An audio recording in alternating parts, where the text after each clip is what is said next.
This battle is the ultimate test. From the earth, the land, the sea and sky. They can never win, but they sure can try. Oh, I'm unbeatable, Pokemon. Advance battle! Oh, I'm undefeatable. From the stars and the ancient past, they come to play, but they'll never last. Oh, I'm unbeatable, Pokemon.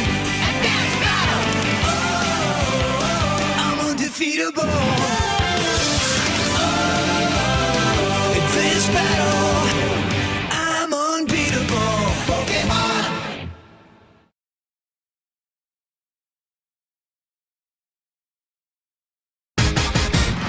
Don't stop, we're in luck now. Don't stop, there's so much to be found. We can't find paradise. All we have to do is go, free your soul.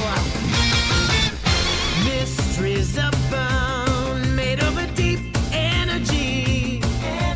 Flows all around, but I will go fearless and free.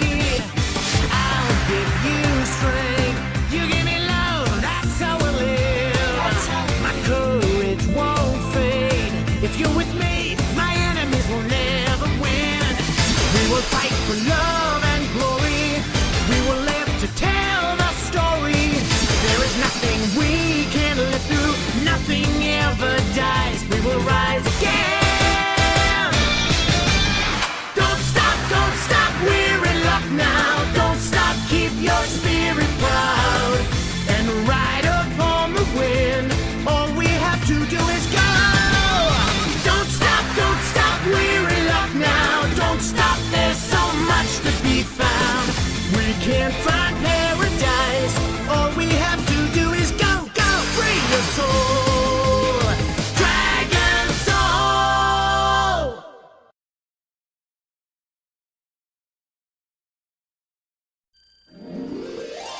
Frozen in a time and space divide. But how would the universe survive? Dark daughters of the 24th and 1/2 century, protecting the powerless and the weak. Dark daughters, he's fighting tyranny in the 24th and 1/2 century. Turn this shit off. Hello, ladies and gentlemen. I have a problem. He's still doing it. Why? Because he's desperate for people to get off his back and he wants to have it turned into some intellectual conversation about this thing, that thing, and a third thing. Do you know how important it is that when you latch on to a story and it gains all this traction and it gains all this momentum and different updates come within days, within weeks, within months, and sometimes years, it's important to understand that you are not gonna die. You are not going to get stoned. Nobody's coming to hunt you down if you end up being wrong. I get it. Social media has convinced the world that you must always be right and 100% all the time. And if you're not, ultimately it comes down to you just being somebody who has to be burned at the stake. But no, all you got to do is say, oops, got this wrong, let's keep it going. But no, pretentious people are always gonna be pretentious because they refuse to let it go. What am I talking about? I just rambled for a good 20 seconds and nobody knows. If you don't know, Brick Lady is a liar. We knew that from jump, and it's been confirmed via everybody shutting up and letting the investigation roll out, and it's confirmed she's a liar and she gotta pay back that money. He refuses to let it go. I don't know why, I don't know the rhyme, and I don't know the reason, but let's watch. A reason why a lot of y'all don't like me, and the reason why I don't like you because it seems to be a refusal to accept when you are wrong. You strike me as one of the individuals who will latch onto a story and make it about a bigger issue, but when that story is a lie, you just don't want to admit that that's something you shouldn't have just bet all your chips on. But you know what? Continue. A lot of y'all don't like men that have this particular politic for respecting black women and for pushing and progressing black women is because it's seen as a dishonor or betrayal. Pushing progressive black women is not seen as a betrayal. I am not betrayed by anything in regards to, I guess you're about to start talking about the patriarchy. I'm more betrayed that you just don't want to admit that this woman is a liar, cut the print, move on, push her out the way. One person lying really don't impact the rest of the world unless you're somebody who lives and dies by one person and their standards all the time. Nothing is wrong with admitting one person is a liar. Of patriarchy, a dishonor or betrayal of the domination that we supposed to have over women. This does not negate the overall pattern of racial violence. And it would be disingenuous to filter the entire history and contemporary, currently going on pattern right now to say, and that doesn't matter because some niggas be lying.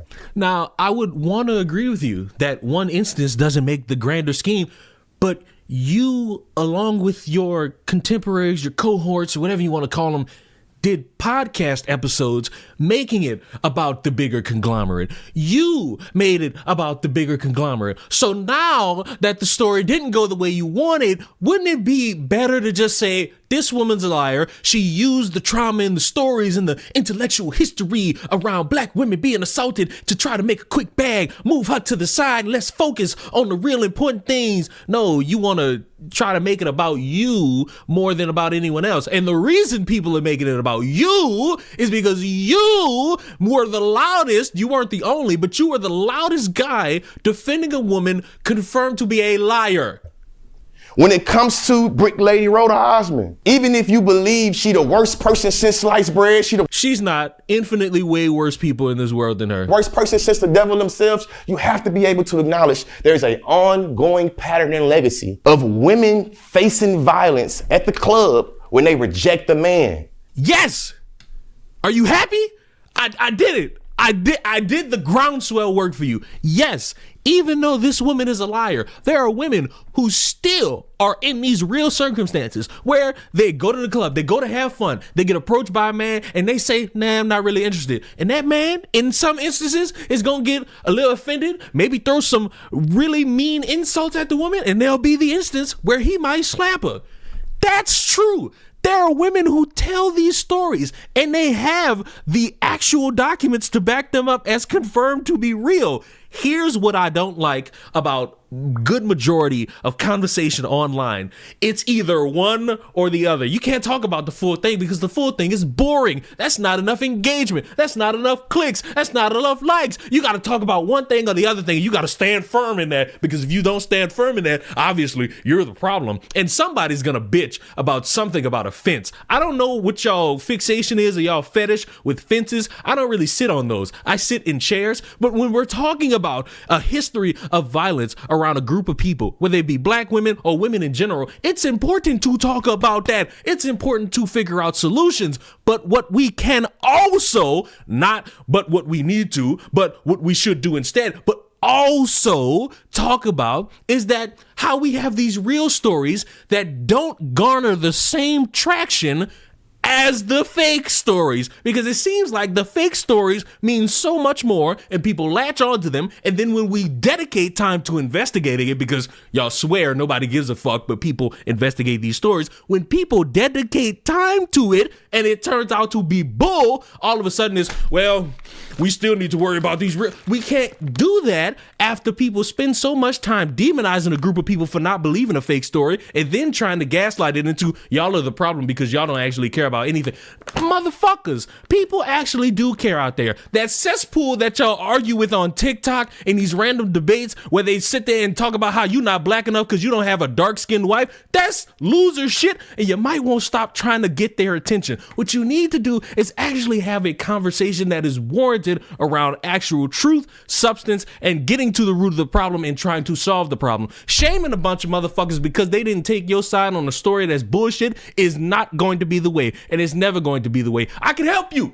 I can help you on your intellectual journey to where you try to discover how you want to solve the problem. First, you're going to have to admit that you dedicated way too much time into one story. Second, you're going to have to admit that that woman lied. That's not your blood. That's not your cousin. That's not your distant relative. That is a random bitch who you just so happen to connect with via social media. Cut the print. You have no real ties to the woman. So when it comes out that she lied, she fabricated the story, she turned it into something bigger, she also could have got somebody sent to jail. You need to understand that that's wrong, and it's okay to admit that that's wrong, and also have a conversation about violence towards women. It ain't gotta be one thing, it's multiple things, but because the internet is this great cesspool where motherfuckers have to dedicate too much time in pretending like they care about this thing, that thing, and the third thing, he's not gonna do that. He's instead gonna do these weird little seminars talking to nobody in the room and thinking, all right, if I just sit here and I propagate about how men can't handle rejection, that's going to make these men understand. That's going to make these men figure it out. It is a deep conversation that needs to be had, but it can't be had if we only talking about segments of it. It can't be had if we only talk about parts of it. You gotta talk about the whole thing. You gotta talk about the actual victims, and you gotta dedicate time to talk about motherfuckers who want to take from those real victims so that they could benefit from themselves. And if you're not willing to do that, then I don't want to hear a fucking thing about how you mad that people still on your ass because you ain't got the balls to say, hey, I defended a story that was an absolute lie and I still can't let it go. But keep going. What else you got in these last few seconds? Bitch, that's why from the East Coast to the West Coast, we understand that East Coast, West Coast, I'm not here for a rap battle. it's always relevant, it's always rational to wage violence against women. Rhetorically, physically. And this is when we start getting intersectional. I don't want to get intersectional, and I'm not interested in your random hypotheses about how we get here. All I want is everybody to be honest. A story went viral and people use that story to have these deep-rooted conversations. And now, after all these months have gone by, the story that a lot of people banked on being 100% in their favor turned out to not be in their favor. You can still have conversations about women being assaulted because, for like the upteenth time, that's the thing that happens. But we also need to talk about these motherfuckers who take from those real stories to benefit from themselves. And when we start doing that, we could actually have truthful conversations. No, I don't care about motherfuckers' hurt feelings about how they got rejected in the club. You need to understand that you're not the prize that you think you is, whether you're a man or a woman. Go masturbate! That way you can feel the comfort of what it means to pleasure yourself, because nobody knows how to pleasure you like you know how to pleasure you. But what we need to really get to the meat of is people being dedicated and just randomly saying shit to distract from their own fuck up. And you consciously, you fucked up by backing up a story with nothing but feelings and wanting to talk about the deeper rooted issues without adding in all the deep seatedness that goes into the roots of the conversation. But other than that, fuck you and fuck these random seminars you're trying to have. I need you to hold yourself accountable for the actions and the verbiage that you perpetuated. Not that bullshit apology you came out with while the story was still being investigated. I'm talking about now in 2025. And maybe then we can continue the conversation that needs to be had. Subscribe to the channel. I'll see y'all in the next one. Mwah. Goodbye. See how easy? Off rip. And yes, that is white Candace Owens in the thumbnail. Yes. And look, don't blame me. Blame Moral. Moral sent me that shit. I didn't have that. Moral sent me that. Don't blame me. I didn't have that. That wasn't me. That wasn't me. That wasn't me. That wasn't me. That wasn't me. That wasn't me. That's not my thing. I can even, matter of fact, should I?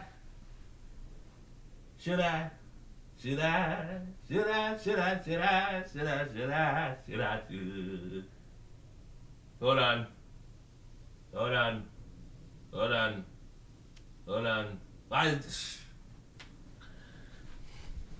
I bought Moral like 4 Christmas gifts. The last one has still not gone out for delivery. It's November. It's that type of liberal fucking thinking that got Trump elected, and your finances are still shit. I do not live in the same area as Moral. So I have to ship out my Christmas gifts to the Mongoloid. And because I don't know this woman's itinerary during the holidays, I'm getting it out the way now. Still got a little bit of love and Christmas joy in it. Because I mapped out each intricate fucking thing based on how this fucking woman speaks and what the woman needs. I'll tell y'all what I got her, except for the one that's going to be sent to her today. I got her 2 cat hoodies. You know how they got like the little animal with like a little joke on it? I got 2 of those, and I got her an air fryer. I'm not telling you the last one, because that motherfucker might be watching this right now.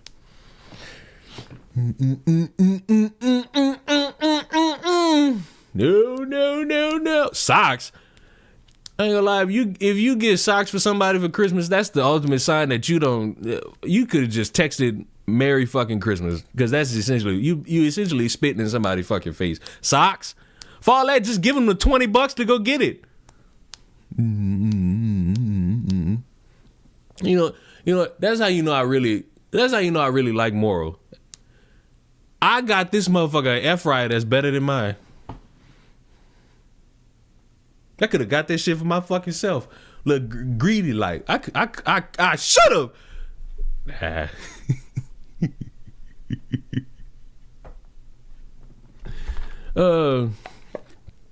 I got my boyfriend new house slippers. See, that's convenient. I'll take socks. You know what? I'm saying that.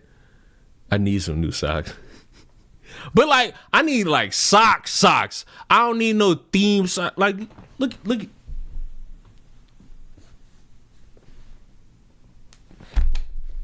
Just take it off. I ain't showing y'all motherfuckers my legs. This fucking show ain't free. I got these motherfuckers like 3 years ago.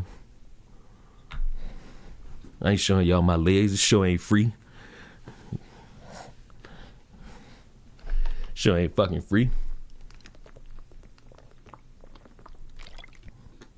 I'm telling you, leftover pizza in the air fryer. I don't think I would ever do no shit like that. I do want a pizza though. I don't know. I've been craving a pizza. Hold on. Pizza. I need a pizza action going. I ain't gonna do it now.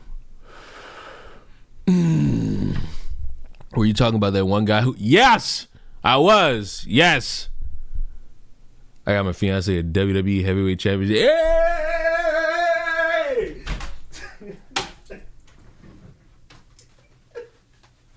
I got one too. This is like you know my shit means something. I got it still in the bag. You know what I'm talking about? Hold on. Where the fuck the zip at? Oh, it's right here. Yeah. Yeah. Look at that thing. Look at that fucking thing. Look at that thing. Oh, you bought that shit, you lame? That's why your mama dead and didn't want you, stupid motherfucker. Better worry about some other shit while you worry about this. But you see me with something I enjoy and you got a problem? That's why you ain't nothing in life. I can't stand motherfuckers. I know one of you greedy, grimy motherfuckers gonna look at this shit and say something. I know. I'ma beat you to it. I'ma beat you selfish, wing ding looking motherfuckers to the punch. You feel me? You feel me? Seeing a motherfucker happy with some shit they enjoying, you miserable? Well, I hope somebody kick you in your dick. I hope somebody I hope a random motherfucker today kick you in your dick. Oh, I'm not going outside. I hope somebody break into your house. Don't even steal nothing from you. Just kick you in your dick and leave. Look at you on the ground holding your dick. In pain. Who asked me that? Who asked me that shit? My Thanksgiving was quiet. I ain't do nothing. Well, my Thanksgiving was quiet as a motherfucker. I ain't do nothing. I smoked. I enjoyed the day. It was quiet. It was peaceful. One of my best Thanksgivings. One of my best Thanksgivings. You had me. I'm putting this back. Oh, man. I don't know why Leon bringing up that belt reminded me of AI MLK. Oh my. I'm 57 and I own Godzilla toys. Love what you love, kids. In a world full of people that'll try to shame you for being you, remember, yo dick big. Like, we gotta just start telling motherfuckers, you can say whatever you want. My dick big. Now what?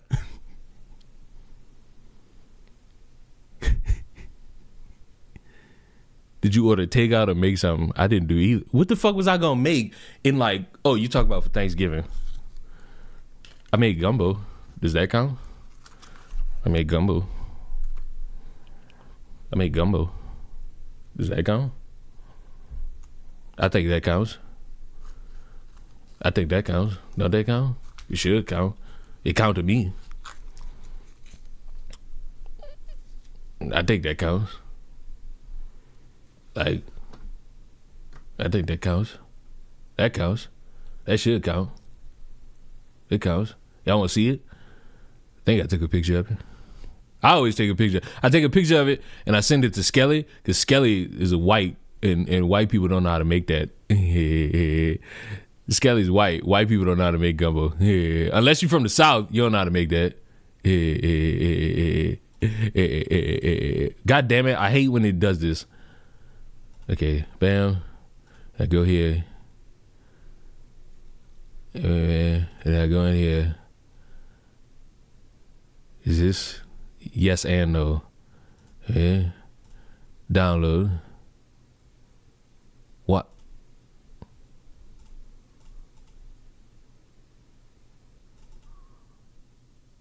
Okay. This worked, but somehow still pisses me off.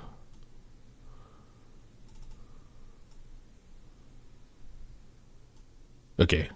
I got it. I'm doing it, Mom. I'm figuring out how to work things. I'm figuring out how to work things. It's going well. Okay, bam. Okay, take that. Then come back in here. No, where is it? Okay. Yes. Okay, yes, okay. Didn't know for a second. Was kind of confused.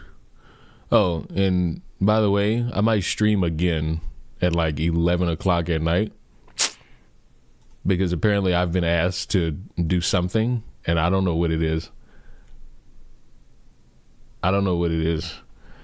But yeah, bow.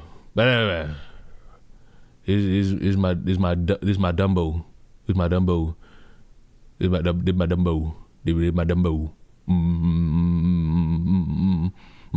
Oh wait, y'all are in the way. Get out of the way. That's my gumbo.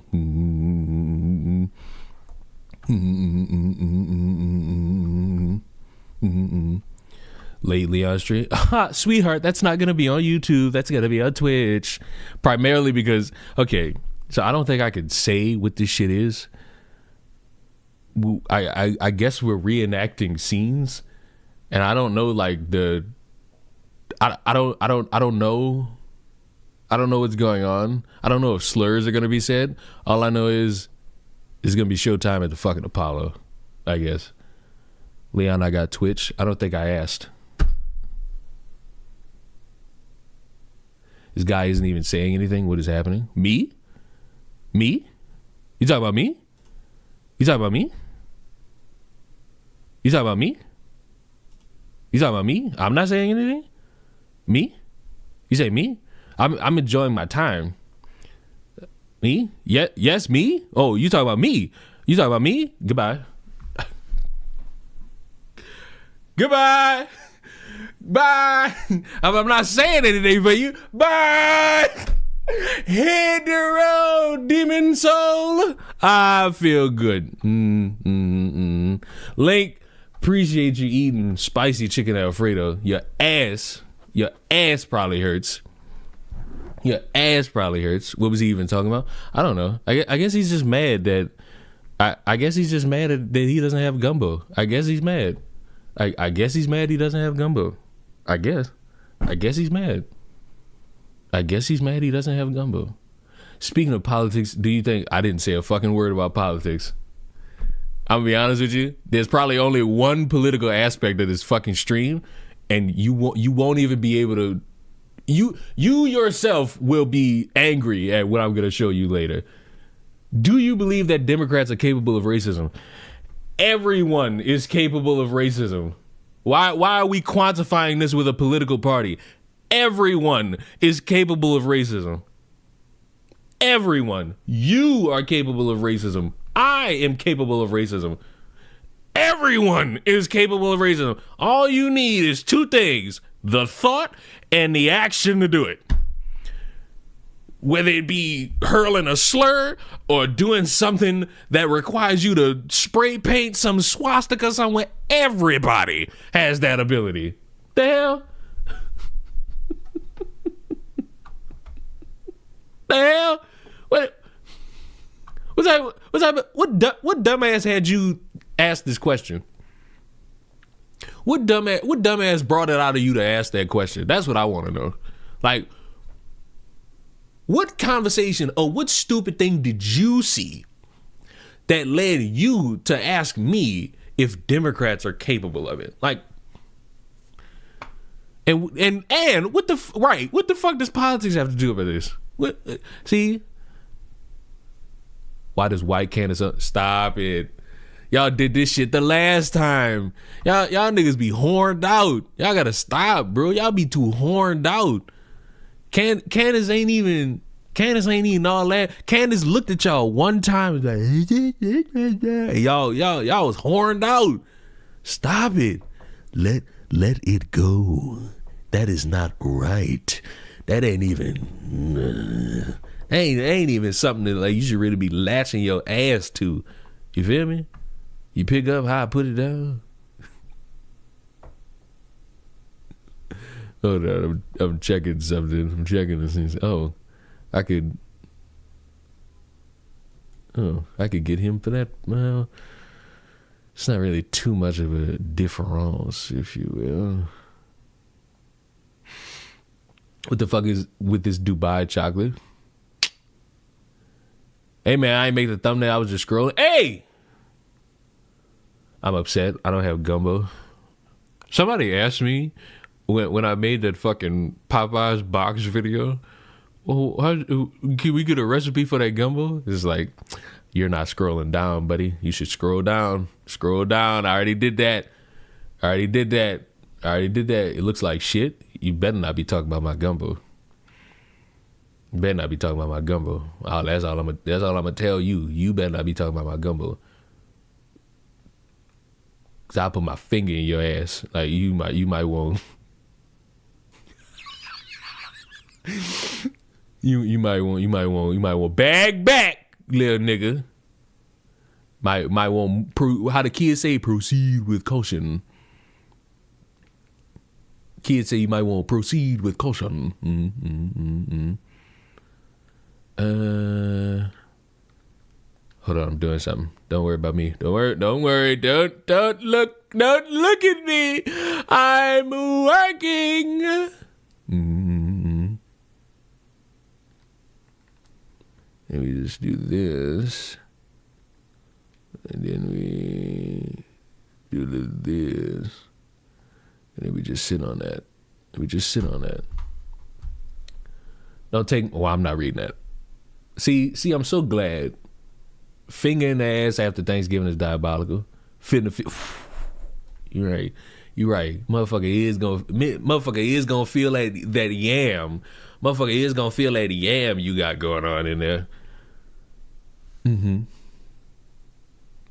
Whatever the anonymous I don't want to read any of this shit. I don't want to read any of this shit. But I do hope all you fucks had a good Thanksgiving. Whether if you spent it with friends, family, by yourself, you went to go serve your community, anything you did yesterday, I hope you did it in style, and I hope you're thankful for a lot of shit. And I hope if you didn't do it already, you do it at some point tonight. You beat the fuck out of anybody who's trying to steal that 30% off appliance at the store. Because that's what the holidays are all about. I ain't gonna lie. I was already in a little tug of war for a microwave, and I almost got physical. Oh, you could buy it online. It's that liberal ass fucking thinking that has you in the position that you're in today. It's for the love of the game. There are no 50%. It's 30. It's all a ripoff, but the ripoff is for the love of the game. Feeling getting a Switch on Black Friday. I mean, last I checked, today is Friday. And it is Black Friday.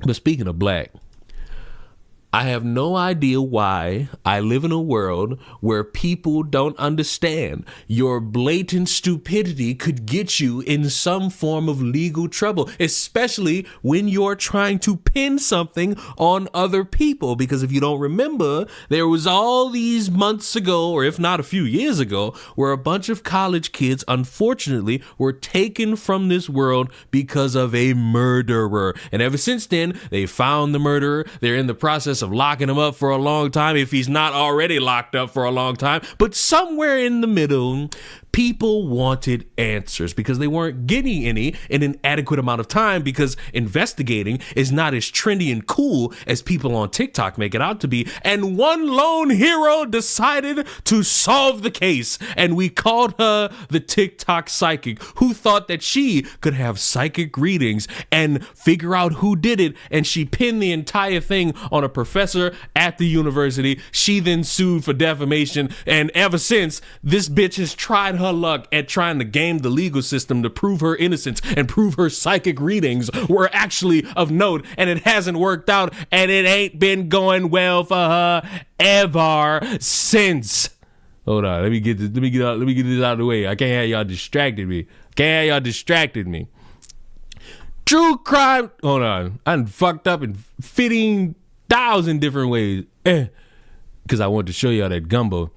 True crime TikToker held liable for false statements against UI professor. True crime TikToker said that she showed no ill will in declaring a University Idaho professor was involved in the King Road homicides, despite a judge ruling that she damaged the reputation of the faculty member. I don't have to read any further, because if you watch those TikToks, this bitch is blatantly putting this woman at the foot of the crime. And then, because the heat was on her just a little bit too much, she went from blatantly saying she did it to saying, she orchestrated it, which both of those turned out to be a crock of shit. In an interview with the Argonaut, TikToker Ashley Gouliard maintained she was only seeking to help the investigation into the slayings, and that she did not intentionally publish false information about Rebecca Schofield. Schofield's team have not proved that I made an intentional false statement, and Idaho defamation implies ill intent, and trying to help solve a murder case is not ill intent.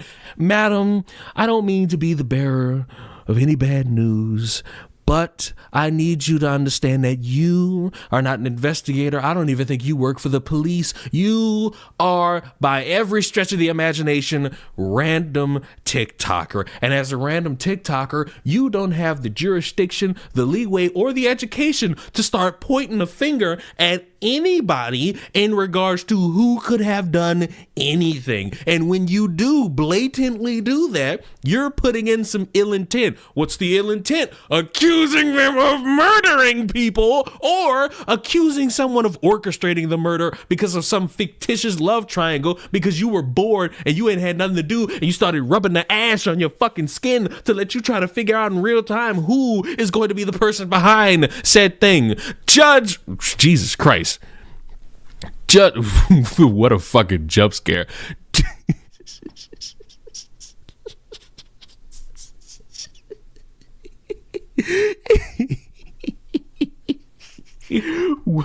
What a fucking jump scare.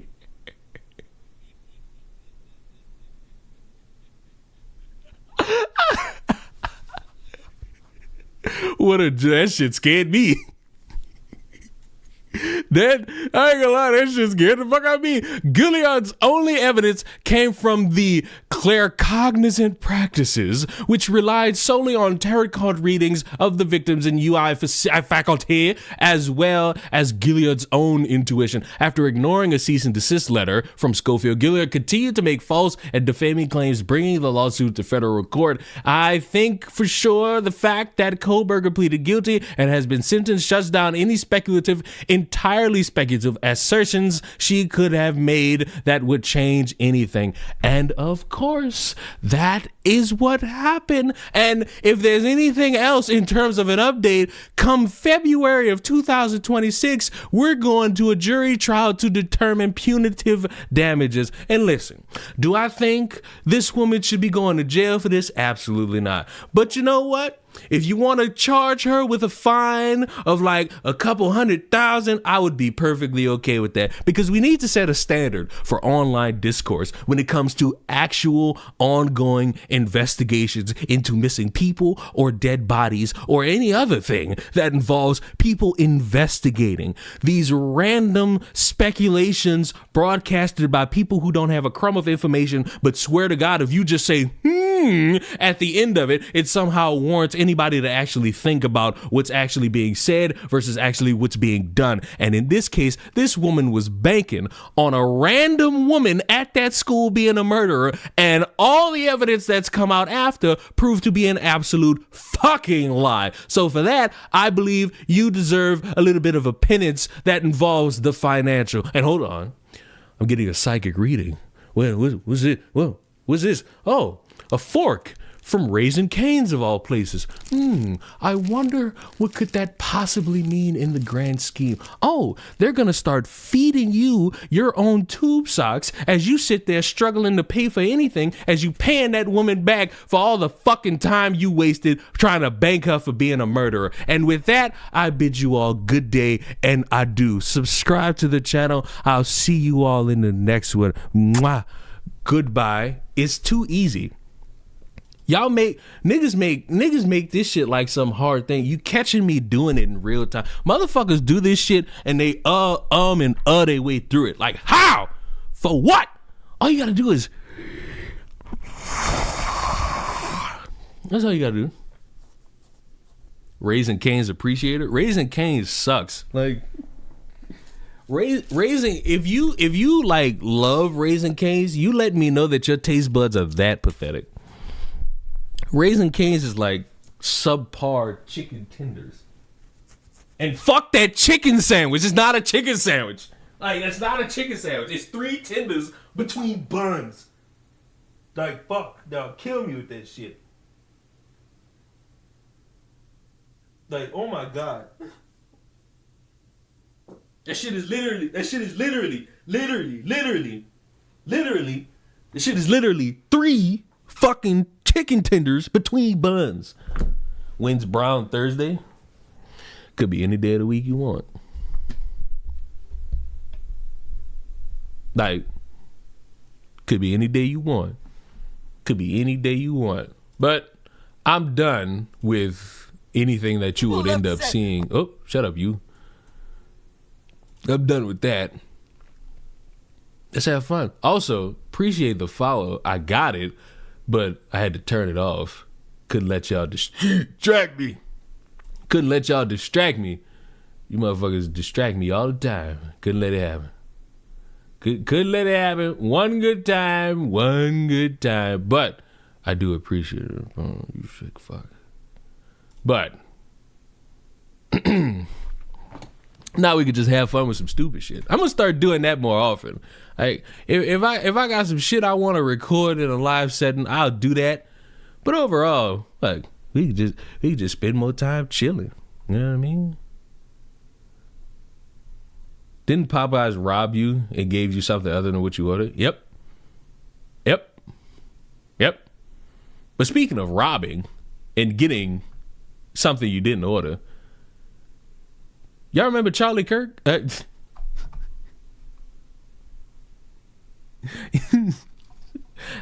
a horrible segue. Apparently, new accusations upon Charlie Kirk while he rests in the afterlife.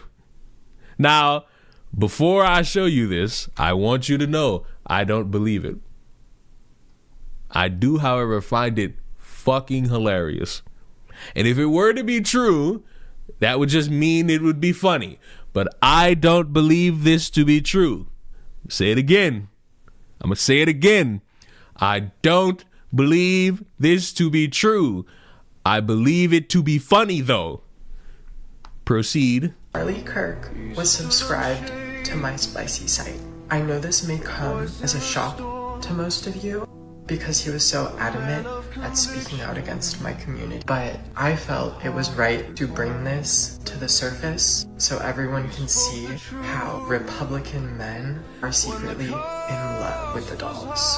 Alright, here is a photo from my spicy site of the legal name taken from the credit card used to subscribe and how much money he spent on me. So let that sink in, folks. I don't care. I can't stand the music. I just realized the music is in the background. I can't, bro. I just realized the music is in the background.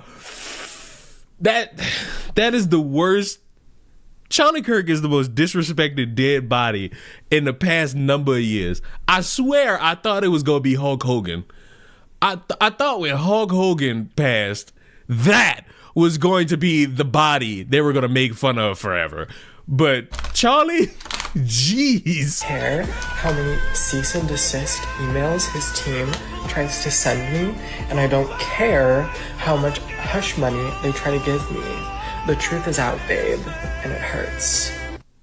Now look, I don't believe this to actually be Charlie Kirk's actual account. It's easy to just change your name on any website into insert whatever you want to change it to here. I feel like this is just one of those, hey, I ain't got too much time on my hands, allow me to garner some clout with something, and ultimately it'll work. Some people are gonna buy into it, some people are gonna laugh at it. Hopefully people understand that this is trolling. I hope people understand that.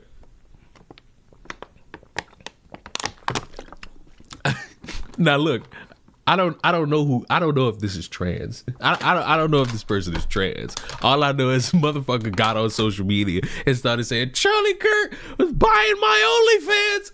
Hello. I feel like even if it was real, wouldn't you announce that like at least the day after he died? Like when everybody's like, oh, we're in mourning. By the way, this motherfucker was buying my OnlyFans.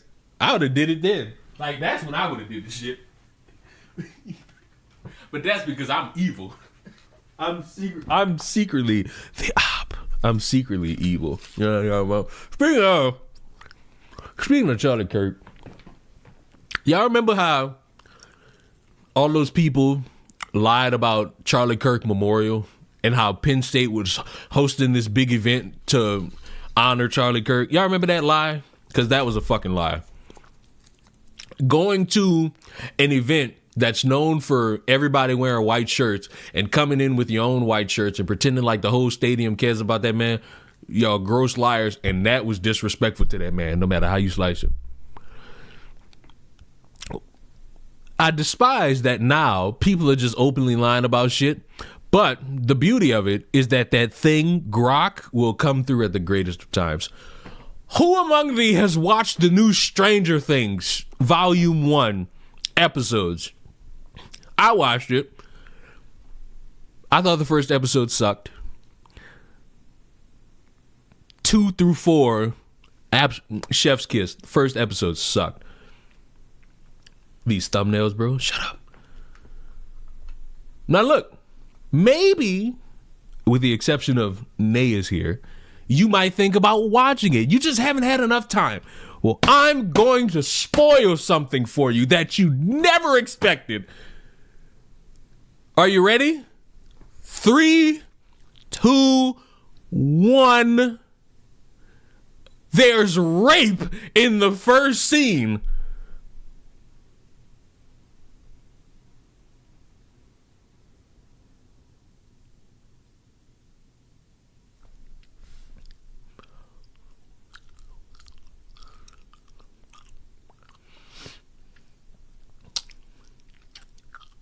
I'm gonna say it again. There's rape in the first scene. And what's the source? A fucking Twitter user that's wrong. Warning for parents. What the fuck?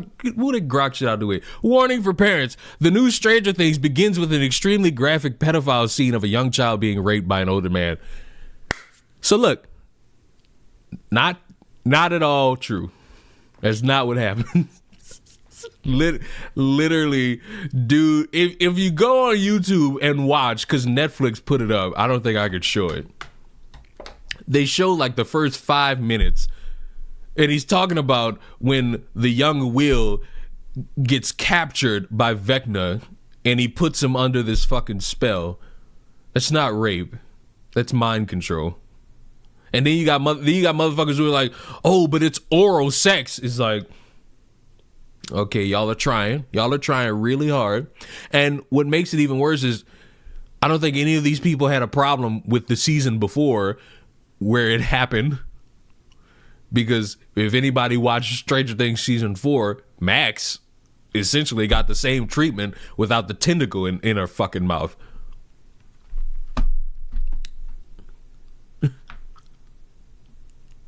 So I guess we trying really hard. Oh, but if you think that if your eyebrow raised at that, it's a bit strange. No, it's not.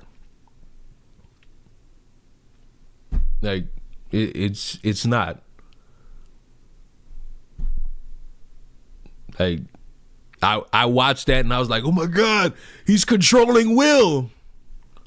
And then as the fucking episodes went on, I'm sitting here thinking to myself, maybe he could, I can't say nothing without spoiling shit. Maybe Will can do something, and then by the 4th episode, oh, he does the thing. I didn't look at anything in this and thought rape. My mind's not desensitized. It's just people are looking for shit a little bit too hard. But oh, it gets worse. Made it 2 episodes into the new Stranger Things, and it's mid. Not much happening at all. Way too much standing around and talking. And what's happening is just a rehash of season 4 plot points. It's almost if it's a continuation. It's almost like it's a continuation because it's an ongoing story from season to season. Like, oh, okay. But it gets worse. Vecna is a pedo and turns Will gay through mouth raping him as a child.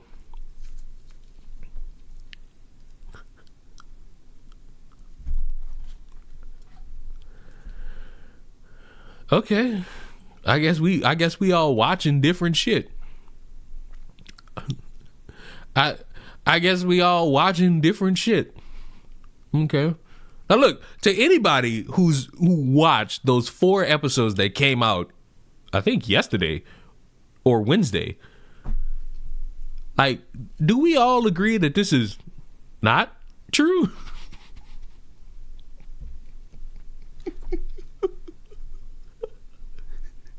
Like, I'm watching this shit and I'm like, wait, he turned him pedo by mouth raping him.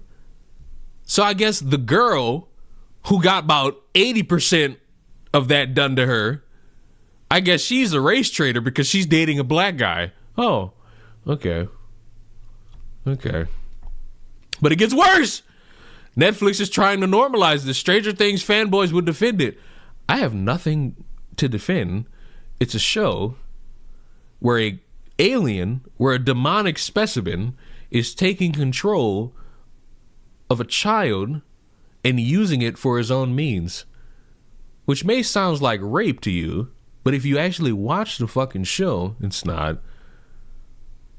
It's not.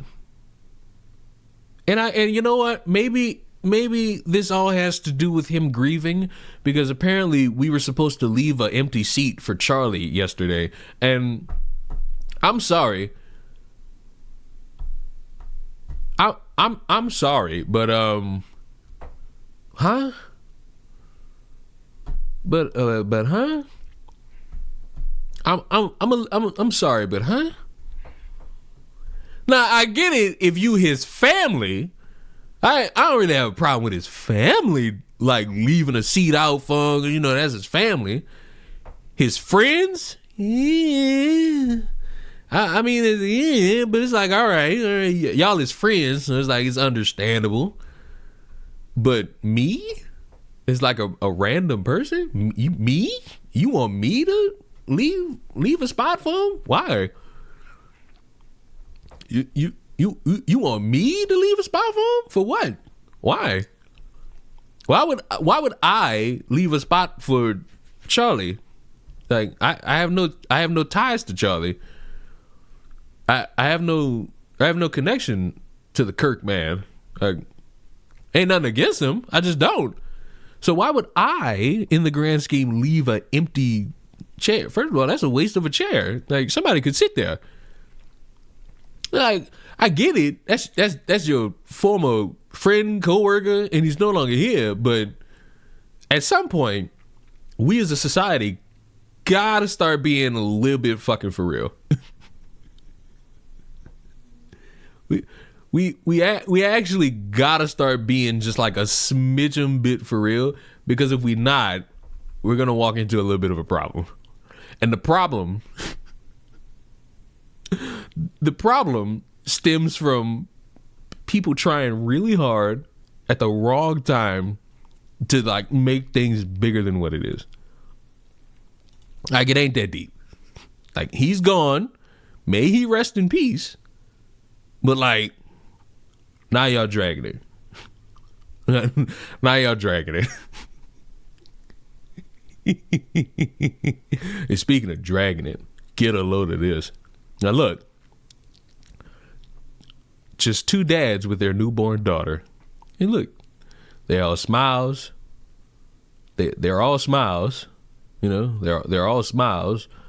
Now, of course, people are gonna have a problem with that, especially when you have examples in the past of people adopting children and they violate those children. But you know what? It's something to worry about, but you also got to have a little bit of hope that they don't. But if they end up doing it, boy, is that conversation going to get worse for the gays. And also, why did I think that was Johnny Sins? You're sick. But what I want to draw your attention to is this tweet. As a gay man, I hope to have a husband and children one day. I intend to raise them as God-fearing Christians, responsible citizens, and believers in America First values. Some people within my political coalition take issue with that. I don't care. Sir, I don't know if you're aware of this, but your political party is not a fan of the LGBTQs. They're not a fan of any of them. Not the L's, not the G's, not the B's, not the T's, not the Q's. None of them. None of them. Even when you spend your time, you know, talking about things that they agree with, they're not gonna be a fan of that. Also, this is not a crime. I know when people see this, they think someone stole a baby, but no, everyone signs a paper to consent to this shit. Even the woman who gives birth to the child. I don't know how y'all figure this shit out. But, okay. But the reason I wanted to show you all this is because it ties into another individual, Blair White, known transgender, who's talking about being in the Christian faith. And here's the thing. God may love you, but his followers do not. To clarify, this photo is weird. It's weird that they're both shirtless in a hospital room. It's not weird that they're shirtless holding a baby. This is my dad holding me as a baby. But like I said, the followers do not. When you educate them in Christianity, will you skip honor thy mother and thy father, or just tell them that they will never be able to honor the fifth commandment because you could not honor the first? When they voice their hunger for a mother or experience identity struggles, will you tell them that their rights and needs were the necessary sacrifice on the altar of your modern family? Oh.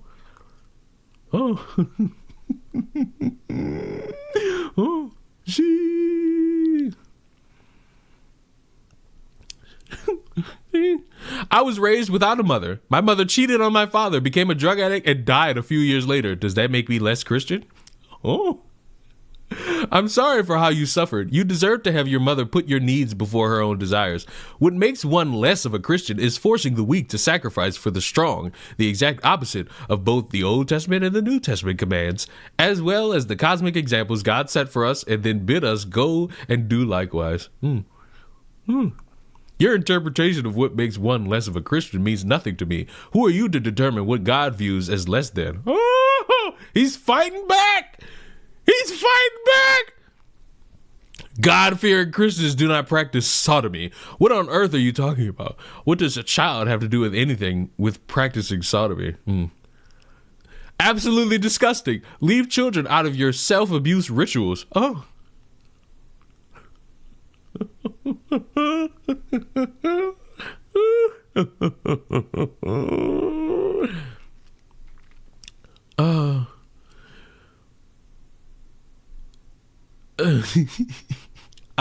The one thing I will always love is like the pointless infighting of a bunch of people when they all want to have their basis around one thing: the Lord. The Lord be thine shepherd. The Lord save them from all troubles in one's mind at any given point in time. But you know, it's always going to be a struggle for them because they struggle to identify with things that they hold dear with, and it'll always be grand. Oh my, oh my, oh my, oh be, oh my. Now, for some reason, Chris, in the middle of the night, I ain't gonna say it. When did he send me this? Let me accurately tell the story. And no, Skelly, I don't have hangovers. I'm black. I'm not one of those struggle white people. Oh my God, I'm getting drunk and I can't function the next day because I don't know how to properly drink. Drink water as you drink, you rapscallions. If you do that, you'll be all right. You know, this went in a direction I didn't expect. I was expecting these gay guys are interacting in sexual with this baby. Hey. I've been able to traumatize you fuckers in the past. But you know, sometimes we veer on the safe side. Sometimes we veer a little bit on the safe side. Okay, Chris didn't send me this in the middle of the night. I was just asleep. And he sent me this at an adequate time of day. He sent me this video by Paige Christie addressing Nicholas Diorio, Ethan Klein's biggest defender. And apparently this has something to do with another fucking video of like Ethan Klein looks racist unironically. And from what I've been told about these videos, I'm not watching 57 minutes about a guy being racist. From what I've been told, it's, hey, Ethan Klein did blackface all the way back a few years ago, and who is he to tell anybody about anything offensive? Or, oh my God, who is he to tell anybody what's a slur or whatnot? Which, if that's the case, wouldn't that apply to like everybody? Like, because don't we all like do that? We all got a history that we're ashamed of. Like, for example, Skelly was one of the people who was a part of that butterball turkey controversy. And, we forgive Skelly for that time in their life, even though it was last year, and you should still hold that shame. But the what? Oh, PETA accused a bunch of people who were selling butterball turkeys of sexually abusing them.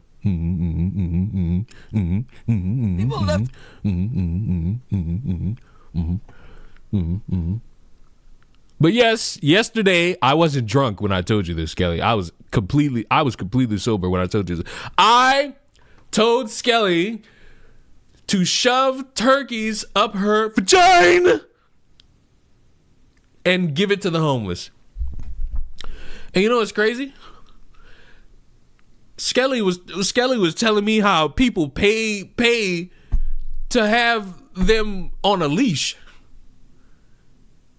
Skelly gets paid for sexual deviancy, but then when I tell Skelly to shove a turkey up her vagina, all of a sudden I'm Hitler.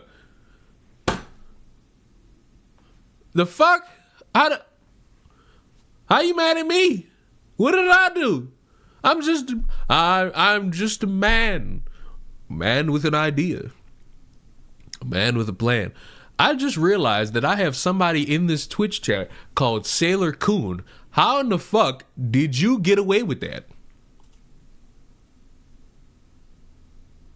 How the fuck did you get away with that? I need to know how you got away with that shit. By the skin on my niggas. Niggas.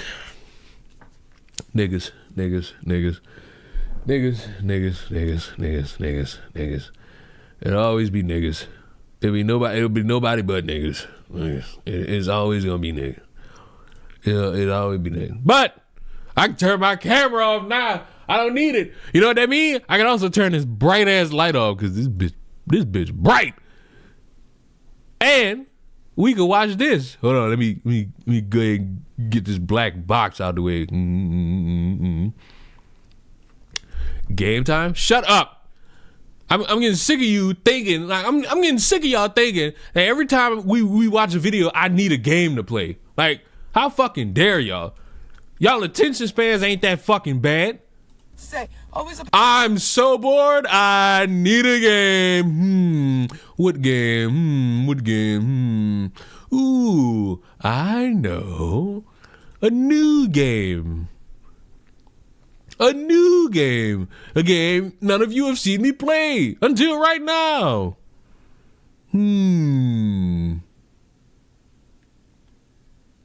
Let's play a little Battlefield.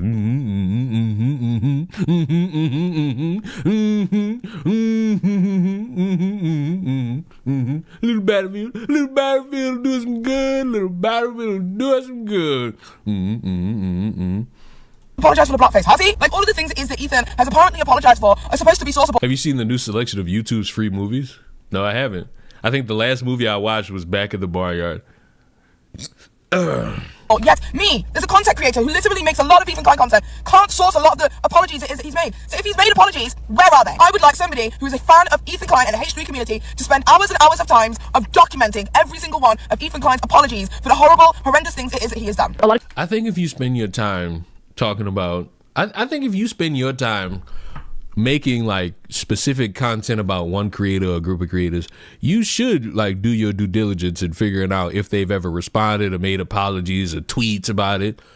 But just being like, oh, well, why are you worried about me doing research about this? Because that's what it gives off. It gives off like you're not really sincere about getting the information. You're just more mad that people are on your ass about it. Which is not how you should go about this. A lot of times when they say things like, "Oh, he's apologized for his slurs," where are those apologies? Hi, Harley. That's your job. I'm gonna be nice today. I'm gonna be nice. See, it's the day after Thanksgiving. I'm nice. You know who's critiquing the slur usage commentary? Even though I banned a motherfucker, I banned a motherfucker for being like, "Oh, what is he even talking about?" I did do that.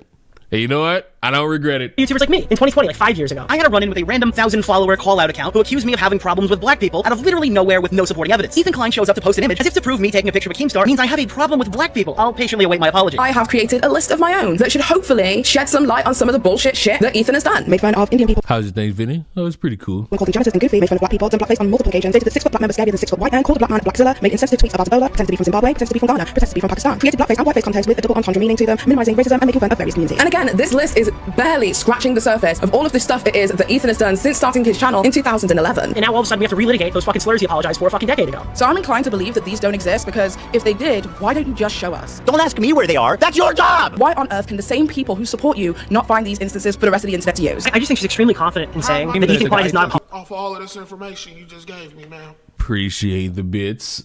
I'm not saying the rest of your fucking name. I will refer to you as Sailor and nothing else. apologize. That is a crazy claim to make, but I think she's dumb. Wait, you're Mrs. Keith. Fuck you. I just figured that out. You're Keith. Oh, fuck you. Enough to try to make it. I'm sure they'll be able to produce some kind of clip. She wants you to believe that just because you are offended by a joke or that you don't find the joke funny, that it's racist, and it's not. All it takes is one issue that you care about, that these people disagree with, then you're crazy, then you're unhinged, then you're freaking out, then your pain is no longer justified, then the things that happen to you aren't really happening, they're all in your head. There's a reason why things are called casual racism. It's because the person doing it probably doesn't even realize he's being racist. You should be able to acknowledge, hey, other people go through struggles too. Just because it doesn't affect me specifically. If I'm notified of my behavior or whatever, something I'm saying that would affect other people, that's different. That's worth knowing about instead of going through life pretending it's not happening. And I stand before you as a hypocrite, as somebody who has not always been on the right side of racial issues. I've said the N-word on my podcast, and I thought I used it in a context that made it okay. I look back on those clips with just embarrassment and shame. But sometimes a hypocrite is just a man in the process of changing, and I don't think that it's ever too late to change for the better. Okay. Now, we can all admit that Ethan Klein has changed a lot over the years. Once the edgelord of commentary, he has since moved on to a more left-leaning demographic. He was once the person that the commentary bros, a subgenre of YouTube commentary, who lean more into the less politically correct kind of content. Oh my God, what a picture. What a fucking picture. What a fucking picture of people. That is a wonderful fucking picture of people. You understand? That is a wonderful, just wonderful, was just ugly ass fucking picture of people. Oh my God. Oh, just yuck.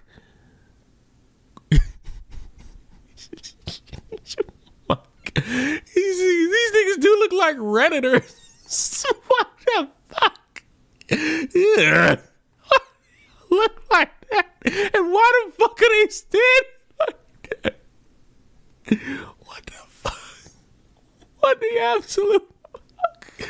He's like ugly as shit. Oh my God. Oh my fucking God.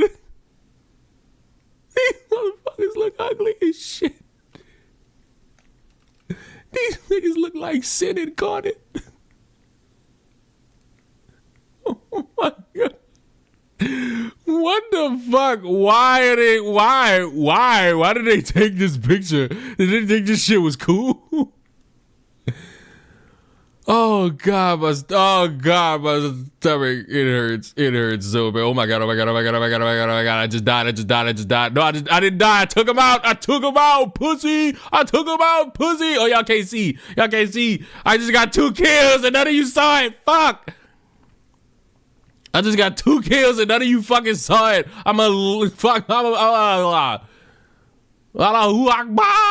Wow. All right, back to this. He was once the king of their community. But then sometime around 2019/2020, once he became more affiliated with Trisha Paytas and her audience, who as we know is more women-focused and LGBTQIA+ focused, it seems to me at least that Ethan saw the dollar signs of the success that the Frenemies podcast was garnering at that time, and swiftly changed his behavior to reflect this new demographic, this new left-leaning demographic. People who were aware of Trisha Paytas' past of horrendous bigotry, but were somewhat forgiving towards Trisha Paytas due to her impact on the social media zeitgeist. Now, during this time where Ethan was transitioning his audience, he lost a lot of subscribers, but he also gained a substantial amount more, and his old, more edgier audience was somewhat blindsided by this swift transition, leading to Ethan Klein making a lot of enemies within that side of the commentary community, the quote-unquote commentary bros. I think for a lot of people who don't necessarily follow us all the time, seeing us like just as a hard transition go from those edited videos to this podcast that is so unedited, it's just 2 hours of us saying anything. I think for them it's a hard transition to see you this versus this. And that's parasocial. I hate to break it to you, content creators are going to change over time, my darlings. If you're not physically able to understand that, then I don't necessarily know how you're going to cope with life. I don't know how you're going to be able to cope with life in understanding what goes up and what goes down. I wish you did, but unfortunately, your parasocial minds will never dictate such a thing. And I think that's a lot of times where those kind of videos come from, like Muda's video. Now, when I speak of the commentary bros, I'm speaking of people like Leafy is Green, Keemstar, Nicholas Diorio, John Swan, Tom Dark, Bo Blacks, Tipster, a group of people who I would consider extremely nostalgic about the year of 2016 commentary. I'm sorry, but of all the people, you pick the one, you add in the one guy who keeps swearing up and down, I'm done dealing with these people. I don't want to associate with these people. I'm sick of these people. I don't want to be around these people. You pick him? You picked Tipster out of all people. Now look, you're still right. These motherfuckers like got a weird, and listen, I figured this out. The way like your dads talk about the 80s and your uncles talk about the 90s is how many people, like many fucking people, talk about 2016. Like, 2016 was like our 90s and 80s. Like, it just was. And even still, now you get motherfuckers like, oh my God, y'all remember the glory of 2016? Oh my God, it was so awesome to be a part of 2016. Like, bro, grow the fuck up. It's 2025. If your life hasn't gotten better since 2016, you failed. Like, I remember 2016. It was great. But I also remember 2020, and that was even better. Now, granted, a couple people, a couple thousand people died, but I'm not, a couple people died, and it was bad. It was pretty bad. It's still a good year.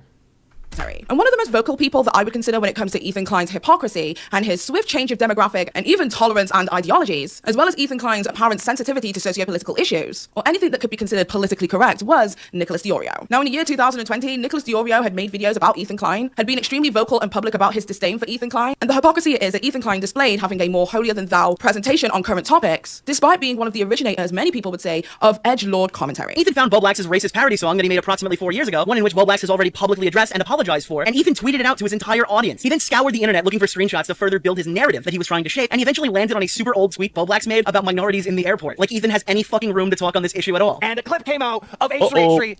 The problem, see, I despise everybody who plays this real weird game. Like, if that's the case, none of us are really qualified to speak on a fucking thing because we all have a past that dictates we shouldn't be speaking about such a thing. The ability to grow is perfectly fine. Now you'll have these speds like Chris the Narc specifically who will be like, oh, it's fine to change, but you want to sit there and flog yourself. You want to sit there and make it all dramatic. I mean, that's their choice. And you could be cringed out by it, which is your right, but it's not really you to decide how one should operate. It's up to the person. Like right now, all of you are fucking insane. Like, you people are moronic. And eventually you're going to grow into upstanding citizens. But first, you have to recognize that your past is something you should be ashamed of. And you should be ashamed of it to the point where you should grow. Like, it is your past. You've made mistakes. You've made mistakes that you're not proud of. The best thing you could do is grow. And if you refuse to do that, well, congratulations. You're going to spend the rest of your life figuring out why no one wants to be around you and why no one wants to, like, suck you off, eat your pussy, rub that clit, suck that dick, any of that shit. And you're going to be like, why? It's because you haven't changed into a better person that would garner people to be around them. You feel me? Children. Judging people based on their skin color. By saying, maybe you lost subscribers because of this video. Oh no! What is the video? Rolling. That was like, they're like huge black dudes and they're all strapped. They were all black. There was like, and I'm just saying, they were, every single one of them was black. Okay. I don't even pay attention to color or anything. If there's 8 dudes on security and they're all black, I think that's worth noting. I just noticed their suits. They're all wearing suits. They were all wearing suits. Yeah. No, they were super professional. Nice. And I mean, they were all like 6'5" black dudes. Yeah, that's terrifying. There's a 6'5" black. What is terrifying about tall black dudes? I tell you this much: there's nothing terrifying about tall women. Like, I mean, nothing. I'm sorry. I'm 5'9". If you taller than me, I'm staring at you with the most rose-tinted heart eyes under the fucking sun. Because that is, my God. That is just amazing. That is wonderful to see. That is just wonderful. Tall women, chef's kiss. Black dudes scare you more than a 6'5" white dude? No. Is it supposed to? I was almost trying to admit my how I racially profile, like how I feel like people do that. Obviously, that came off bad. I mean, yeah, it's bad. But I think I was just trying to own to the fact that I do racially profile, just because. But yeah, I totally agree that this is not. It was a fucking stupid, ignorant thing to say. I don't even think the reaction to the racist parody song that Bo Black's made was the worst part, though. He actually tried to use this situation to discredit Bo Black's content. He sent a message to Bo Black's in DMs and told him that he doesn't give a shit and he just wants to build a narrative and get views, which is some top-tier projecting, I'd say. So suddenly the videos that H3H3 said were instrumental to the creation of the Content Nuke series and extremely helpful are now just manipulated narratives designed to get the most clicks and not archive the truth. However, if you were to search Nicholas Diorio today and have a look at his social media as well as his YouTube channel, you would see Nicholas Diorio being possibly one of the most favorable Ethan Klein defenders, overlooking Ethan Klein's past and his hypocrisy in favor of their combined mutual disdain for many of the other people it is that Ethan Klein has a problem with. Well, the problem here, to me, is that if you spend time dedicating it to his past, which is what he did, or depending on when he did these videos, that could have been current, what's the problem? And you, madam, are going the route of being like, oh, Ethan's attacking all these people, but let we not forget that he's also a problem. So there's not really a leg to stand on here either. All I'm getting from it is that everybody's a piece of shit, and this entire story, which started around caring about Palestine, has devolved because everyone's mad at the big bad Jewish guy. Like it behooves me that this all was supposed to be about like Palestine. And it has completely derailed into this shit. The two main people being Hassan Piker and iDubbbz. Nicholas Diorio, a guy who I once admired as being one of the better video essayists of the commentary bro community, has now become the equivalent I would consider to a Ethan Klein adjacent Amberlynn Reid channel or a foodie beauty channel, where the majority of their content is focused on what this person does next. And let's be real, this has been an extremely lucrative endeavor for Nicholas Diorio, and a genre that he is clearly well built for and successful at. And to be clear, from the jump, my issue with Nicholas Diorio's content has absolutely nothing to do with the fact that he supports Ethan Klein, but more so the fact that he hasn't displayed that same amount of integrity that I perceived he had displayed extremely well in his video essay days, in favor of Wait, so he's done it, but you're mad that he's not still doing it? I'm sorry, but I'm almost certain people knew about H3 doing blackface. Like that's not a new thing. That's not a new thing. That's relatively old. And old in the sense of like, I knew about it. And if I know about some shit, that means damn near everybody gotta know. Because I'm one of the motherfuckers that's like the last to know any fucking thing. Fast, frequent content that has now become what I would consider the waiting room for Ethan Klein's live streams with the H3 podcast. Now, when I made my Ethan Klein video last week, I did not really foresee anybody else reacting to my content. I mean, let's be real, I'm not the most popular commentator out there. And out of all of the Ethan Klein... You have 289,000 subscribers. You're a popular content creator. People are going to talk about you. People, if the topic creates the conversation, they're going to see it and they're going to react to it. What is this weird game people play with like, oh, well, I'm not really expecting anybody to react to it. You're posting a video on a video sharing platform. You have to expect people are going to watch this shit. You have to expect that in real time, people are going to see the content that you make and want to react to the shit. It's just going to be the said norm.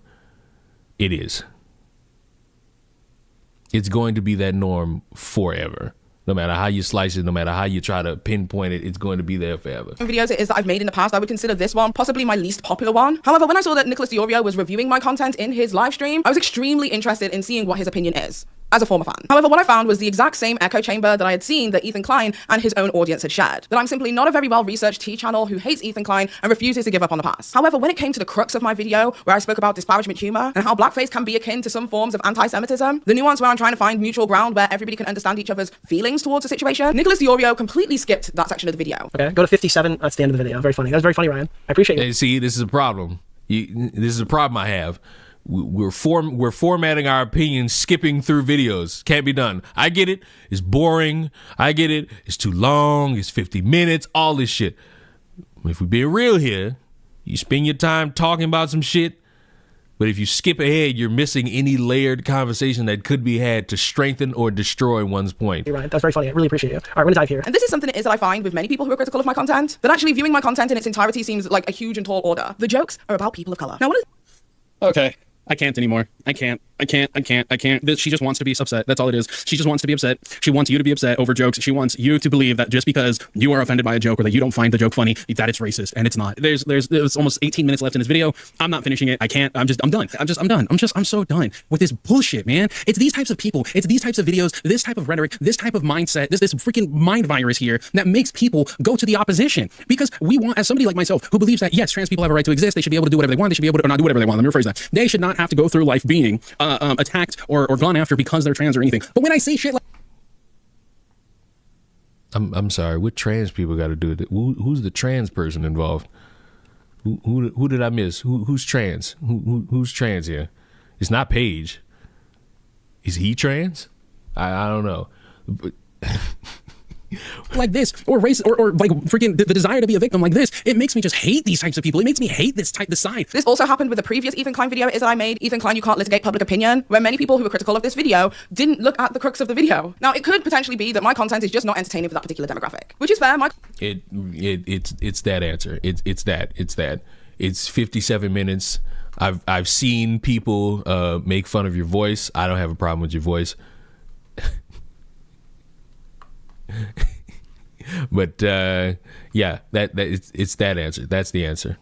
You know, some people aren't the cup of tea for any longer than about 8 minutes. And they give you that 8 minutes, but if you ain't coming in with something juicy, they're out of there. My content is not everybody's cup of tea. But for me personally, I like to watch somebody's video in its entirety before formulating a full opinion. Because how can I formulate my opinion without hearing somebody out fully? So I sat down and I listened to Nicholas Diorio's video in full. And based on this particular video, is Ethan Klein racist? In brackets, Paige Christie thinks he is. And many of the numerous clipped VODs it is that he presents on his channel, that Nicholas Diorio literally just says the same things it is that Ethan says. He's riding with Ethan 100%. I mean, if Nicholas Diorio went down even further, I believe he would be gargling on them balls. And to me, it seems like Nicholas Diorio's opinion is Ethan Klein isn't racist because racism has to be extremely pointed and directed in order for the recipient to actually be able to qualify that feeling as racism. He complains about the anti-Semitism it is that Ethan has received with the passion of a poet. But the moment that somebody mentions anti-blackness, all of a sudden he becomes illiterate. And when it came to much of Nick's hypocrisy, he flips between the juxtaposition of equality for all, but not like that, presenting the kind of nuance of a man who pushes somebody down the stairs and then stands at the bottom saying, I can't believe that gravity did this. But the main point of the video is that I made last week in regards to Ethan Klein and his historic racism was that Ethan Klein said that he has never and would never do blackface, statements of which I believe to be factually incorrect. I have never done blackface in my life. First of all, I never did it. So I wouldn't do it now, and I didn't because I never did it. I never did it. Because you don't have to imitate blackface in order for it to be blackface. Just that I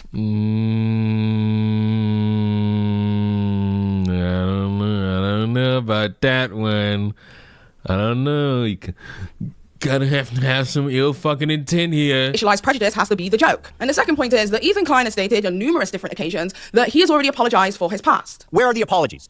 Stop lying! That's your job! However, when anybody asks him to show examples of these instances of him apologizing, or even showing any level of atonement, that nobody can find any references. He's apologized for his slurs. Where are those apologies? To which Nick stated that he believes that people will be able to provide the references it is that I'm lacking due to my lack of research. But did they? Well, shortly after Nick's live stream, the H3 foot soldiers decided to do a call to action to get everybody in the community to come together to provide me with the receipts it is that I need. But before we take a look into the receipts it is that the H3 fandom were able to provide us, let's go through some of the most pertinent points I think that were involved in Nick Diorio's VOD live stream, because I am more than willing to tackle my responses head on.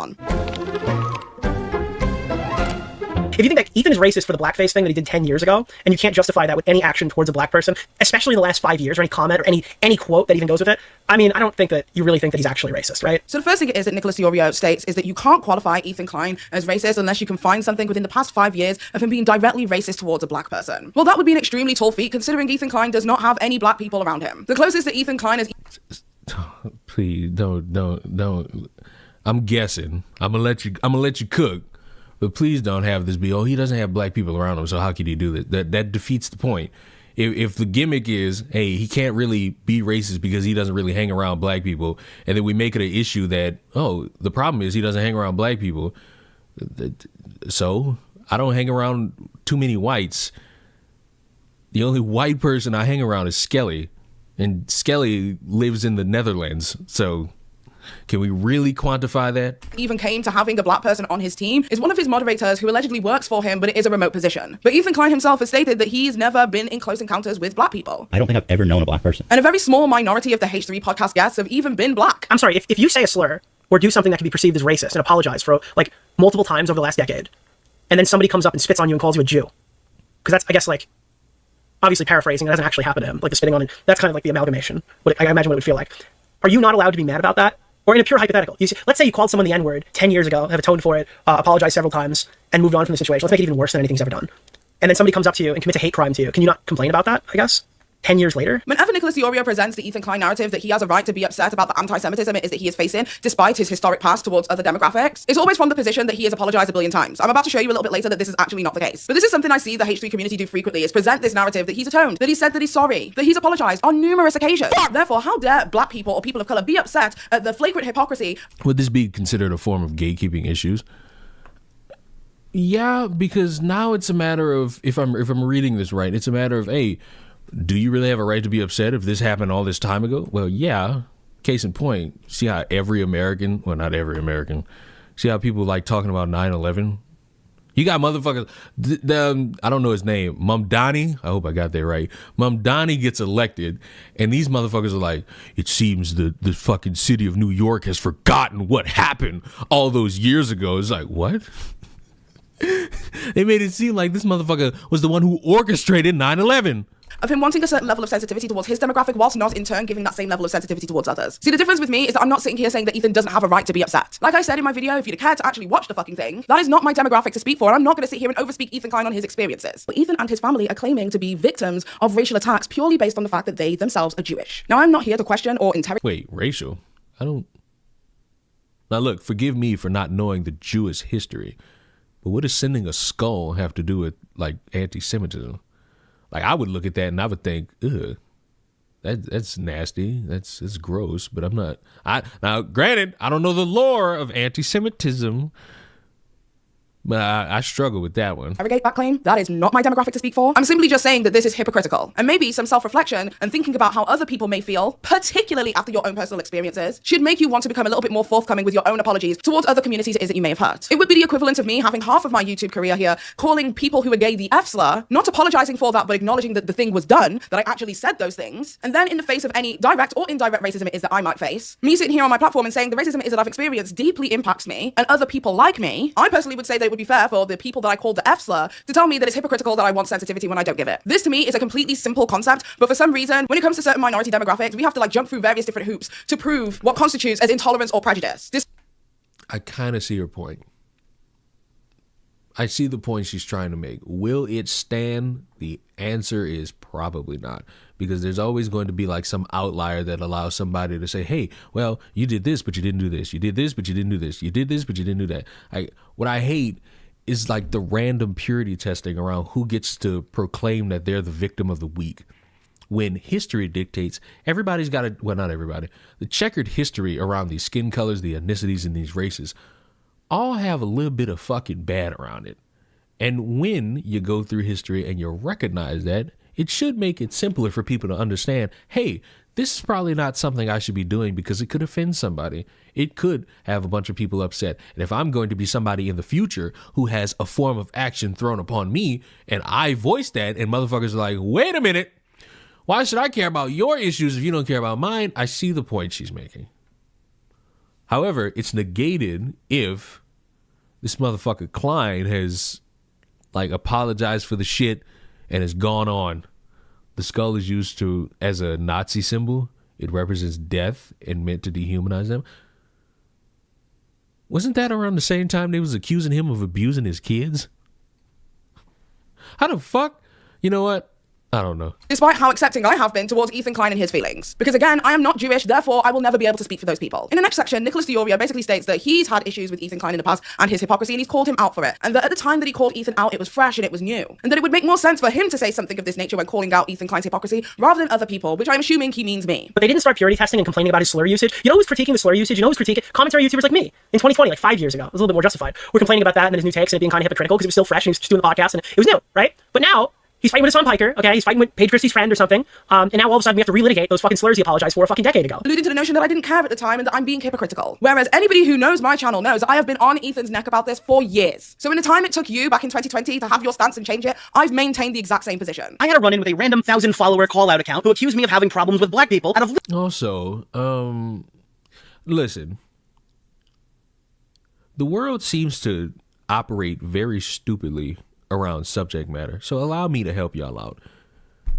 2016 was not a cool time to start busting out slurs Just like it wasn't cool in 2015, 14. Oh, but the internet, it was such the Wild West. That's not really the strongest excuse you could have. It's just not. It was disrespectful.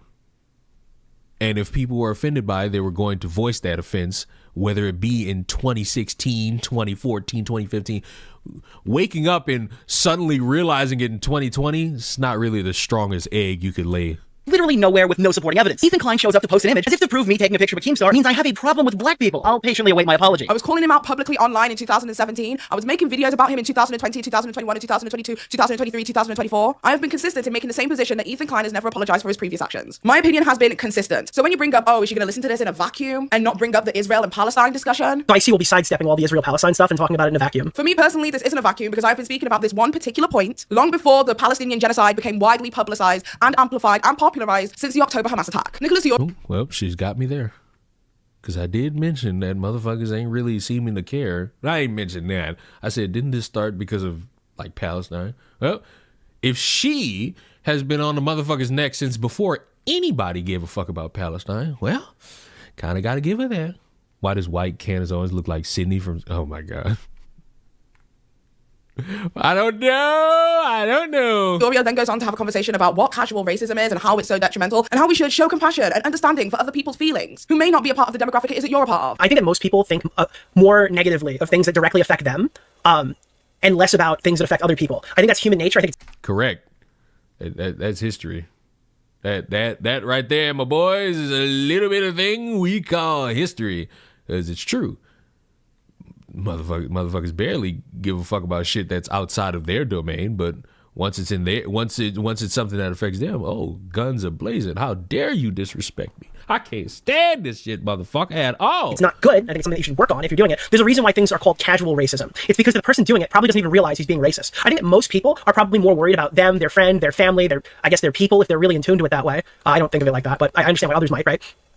They're probably thinking of those people first. What do you mean, not good? People who look out for their own first is the right thing. That's survival, Nick. Yes, but using that to excuse casual misunderstandings or casual even racism or blind prejudice, right? You should be able to acknowledge, hey, other people go through struggles too. Some people never make it that far, right? Like, just because it doesn't affect me specifically, if I'm notified of my behavior or whatever, something I'm saying that would affect other people, that's different, right? Like that's worth knowing about instead of going through life pretending it's not happening. Like, am I losing my mind? But is that not the exact point it is that I was trying to make? But for some reason, this is a completely understandable concept when it comes to anti-Semitism, but when it comes to anti-blackness, no, it's not the same. I don't hear you. Then when I make the analogy about Ethan Klein standing in a puddle complaining why other people are wet, Nick then goes on to make the analogy that the puddle is dry because it's been 10 years. Ethan Klein lecturing somebody else about racism feels like a man who is standing in a puddle arguing that everybody should stay dry. Okay, but imagine, right, that puddle, okay, because of the climate change Taylor Lorenz loves so much, has now dried completely, and he's just still standing there. It's been fucking 10 years, you know? All the water has dispersed. The puddle is gone. No. That's not how that works. That puddle will still hold water in it. This is the sick part. None of it's based in fact. It's based on interpretation. You, my good Oreo, will say, oh, well, it's dried up. Paige will say, no, it's not. It's still wet. You have other motherfuckers who will say, oh, it's dry. You have other motherfuckers who will say it's wet. It's all based around what you're thinking about and how it truly affects you in a negative or a positive way, in a good or a bad. And for the good people, they'll say, oh, it's dried up. It was 10 years ago. Who cares? For the people who don't know, oh, well, they're drowning right now because they're seeing a guy who maybe they watch all the time now or maybe watch frequently saying shit that would offend them. And now we're back to it being wet. Hope you're doing good, Leon. I hope you're doing terrible. I hope your Christmas sucks. I'm just playing. See, well, why y'all can't be nice like that guy or girl or transgender or non-binary or even worse, furry? Have I ever made it clear that I'm more cool with trans people than I am furries? You trans people pretty cool. At least the ones I've met. I know they got ones that touch kids, but you know what? They got straight women that do that too. And like, you'll never see me stay away from pussy. I'll just stay away from pussy that likes child pussy or child dick. But I draw a line at furries. I don't know. It just seemed like you furries, you'd try to put me in some costume and make me do some shit. I don't like it. There have been multiple puddles in between. of different controversy. But the puddle that he was standing in is no longer there. Well, anti-blackness and racism did not stop 10 years ago. And I'm pretty sure that 10 years from now, anti-Semitism won't either. So in 10 years' time, do we get to sit there and position ourselves to tell Ethan Klein to just get the fuck over it? But again, we're talking about somebody who did not watch the content it is that they are reviewing. They're not only just live streamed about it, edited it, and put it onto their channel. And do you know what's incredibly funny to me? Is that one of the main things it is that Nick Diorio and his orbiters like to talk about, especially when it comes to me, is to bring up a live stream in which I misspoke and did not catch that in the edit, and ended up recalling Ethan Klein's controversy completely incorrect, to which at no point have I ever disputed. So then I could be positioned as an unreliable resource, which is fair, and it's actually due to that constructive criticism that it made me really want to try and rework that platform. Because I can hear the things that people tell me. Oh, well, shit. Isn't this what isn't this what I strive for? Motherfuckers who do it wrong and they misspeak and then they correct it in the future? God damn it! This is what I like to see. This is what I love. This is the love of the game that I enjoy. Because guess what? Criticism isn't you dying. Kids, the future content creators. Being criticized isn't you dying. You'll survive. You have to recognize that the criticism could be bad faith or it could be good faith. And motherfuckers want to see something better from you. Case in point, what she just said. Because if you're being called out for not doing enough research, if you're being called out for misrepresenting an argument, whether it be intentional or a mistake, it would behoove you to recognize that and be like, you know what, motherfuckers, next time I do this, I'm going to bore y'all with the facts of the fucking situation. Bitch! Me, even if it's from people who I don't believe are in good faith. Words can't hurt you. Yeah, words can hurt. Words can hurt. That's what bullying is. Oh my God, penis! That's bullying is. Words hurt. People are mean. And reflect on the criticism it is that I've received. Ethan Klein decided to do a content nuke, which is his version of the aforementioned content cop, on his dear friend iDubbbz, and decided to copyright the video before it went live, as in an official. That's crazy that he filed a copyright takedown on a video that hadn't come out yet. Copyright. Obviously, when you release original material, you have the IP and you are the copyright owner. However, if you would like to litigate somebody, you do have to register that copyright. You don't have to do that, to be clear. That's for damages. That's specifically for damages. You can still litigate it, but you wouldn't be able to do it the same way. Better, shall I say? You don't have to. But it's better for your case if you have the copyright registered. Okay, she said that. Sorry. I will wholeheartedly say that my summary of events was lazy, but I would also go as far as to say that you stating the exact same points it is that I make in my own video, but you didn't care to watch and review appropriately is also lazy. Nicholas Diorio then goes on to present me as some kind of Hassan fan, that the purity testing began and nobody cared until he had a fallout with Hassan Piker, but here I was back in 2021 in a video presenting this exact point. It's the flagrant hypocrisy of not just Ethan, but the H3H3 fanbase that choose to ignore Ethan's egregious past whilst creating and compiling lists of every little thing it is that Trisha Paytas has ever done, when there are just as many for Ethan, and neither of them have apologized for most issues. In fact, there are literally more Trisha Paytas direct apologies to be found on YouTube, such as their apology to Jaclyn Hill, their apology. I ain't gonna lie, wasn't it a gimmick that these Trisha Paytas apologies were nothing but a sham? It's like, wouldn't she always like sit on the floor and be like, I'm so sorry, and then do the exact same thing next week and then get right back on the floor and be like, oh, I'm so sorry, and do the exact same thing and then go right back on the floor and be like, I'm sorry. Like, I could never take her serious because the shit was never came across as genuine at all. Apology to Courtney Stodden, their apology to the community over their political comments, their apology to Philip DeFranco, their apology to Dixie or Charlie, I don't know these girls, D'Amelio. In fact, when you search Ethan Klein apology or H3H3 apology or any variation of that terminology, the only apology video you come across is a video titled, I'm sorry that you are offended, where he speaks about the trans community who were offended by some of his tweets, and he basically tells them to go f themselves and makes fun of their efforts to educate him on his contribution to transphobia. So this person wrote H3H3 is transphobic 8 times in response to my tweet, and it has 300 retweets and 1,000 likes. Put your hands in the air and log out of Twitter. So what I wrote was, my dick just touched the inside of the toilet bowl. There's no other solution. I'm cutting my dick off. Apparently the part that was really offensive that I didn't realize was that underneath I said, my name is Ellen. I'm changing my name from Ethan to Ellen, and thereby starting my life as a female because my dick touched the inside of the toilet bowl. Now I'm just going to say this for the first time, and I'll keep repeating it, but just because you were offended by a joke doesn't mean that the joke was inherently offensive. And this is the problem when we position these kind of things as sides. Like there's the H3 snark side versus H3. Or on Hassan Piker's side of the internet, it's the H3 fan base, the foot soldiers versus the Hassan Piker fans. When I have openly and publicly acknowledged in a video that you have reviewed that I dislike both Ethan Klein and Hassan Piker, to which you called me based. He has never reckoned for, that he has never said anything about, that he has never apologized for, that he has never atoned for. But we should look at him as a victim right now. Fuck your victimhood, bitch. Fuck it. Fuck your victimhood. I don't give a fuck. Dude, she actually is peak hater. I'm becoming a fan. The whole thing just reads to me as willingly misinterpreting literally anything that comes out of my mouth in order to just go go through and lick Ethan Klein's cornhole. The mere notion that I could maintain these exact same feelings for several years is completely washed away because of course it must be that she supports her side. I don't. Now, because I'm a fair commentator, unlike some, I also do believe that Nicholas Diorio raised a really good point. In my video, I stated that Ethan Klein's debate style, especially when it pertained to Cool World Happy Mind, felt as if she was asked to answer for everything. To which Nicholas Diorio stated that she conceded to a lot of her points, therefore it was very difficult to come at it from any other position. That is not something that I really thought about, and I respect that opinion. It felt to me like she was asked to answer for her behavior rather than actually have. Yeah, when you get on there and concede all your arguments, then the next logical question is like, well, what are you doing to stop that from happening in the future? She just kept coming on and saying, I'm gonna do better, I'm gonna do better, I'm gonna do better. So yeah, that's the only way the conversation can go if somebody's not gonna defend their argument. In the next section, I speak about the fact that I've been consistent in my opinions to do with Ethan Klein and that I've been on his neck. To which Nicholas Diorio then goes on to say they don't train people to do stuff like that, making what appears to me to be an obvious police brutality joke. Before then stating that he's not. Huh? wait. Racism, anti-Semitism, now we got police brutality? It's a trifecta. It's the fucking TriStar. Not going to go there with me because he once laughed at a George Floyd meme that was created online and that I was upset with him over it. All of these things are true. I have no notes. Now, if you're familiar with my previous Ethan Klein videos, I will leave a playlist somewhere at the top of the screen. You guys will be familiar with the fact that I have been on Ethan's neck when it comes to. They don't train people to do that. You guys will be familiar with the fact that I have been on Ethan's neck when it comes to the outward racism it is that he has displayed, continues to signal towards, lies about and removes evidence of, as well as holding his. Don't say it. Listen, I've already had a controversy with Paige because someone, I shit you not, someone drew fan art of me kneeling on Bo Black's neck, and I laughed when I saw it awkwardly. And I think that we told them to never do that again. I forgot what the clip was. I might be making it too nice towards me. I don't remember. But Paige was going after us because someone drew fan art of that. Is accountable for the apology. I don't need another controversy like that. I'm not making a fucking comment. Let me come to the main point, and the whole reason it is that I even made this video. Nicholas Diorio reviews a section of my video where I state that Ethan Klein has never atoned for or apologized for his previous behavior, and I've searched high and low for this. He believes that this is a wild claim and that there must be some kind of resource out there, and I simply am not looking hard enough. It just sounds insane that you're arguing like I can't find any clip where he's denounced some of his racist acts or whatever, or clips that he said. For some reason, within this orbit, the burden of proof when it comes to apologies or atonement for certain behavior is on the person who is supposed to receive the apology. She has no problem digging up clips from 10 years. No, I think the burden of the proof of it falls in anyone who's making a video and making the claim that no one's ever apologized. Because if it exists, it really shouldn't be that difficult to find. But this fucking maze called the internet always makes it more difficult to find for some fucking reason, and I'll never truly understand it. But if you're going to tell me that a motherfucker did all of this, and then you're also going to tell me that there's no apology under the sun that exists, wouldn't you think it would be a better position to find it beforehand? And if the gimmick is you tried and you couldn't find it, well, that's a different conversation.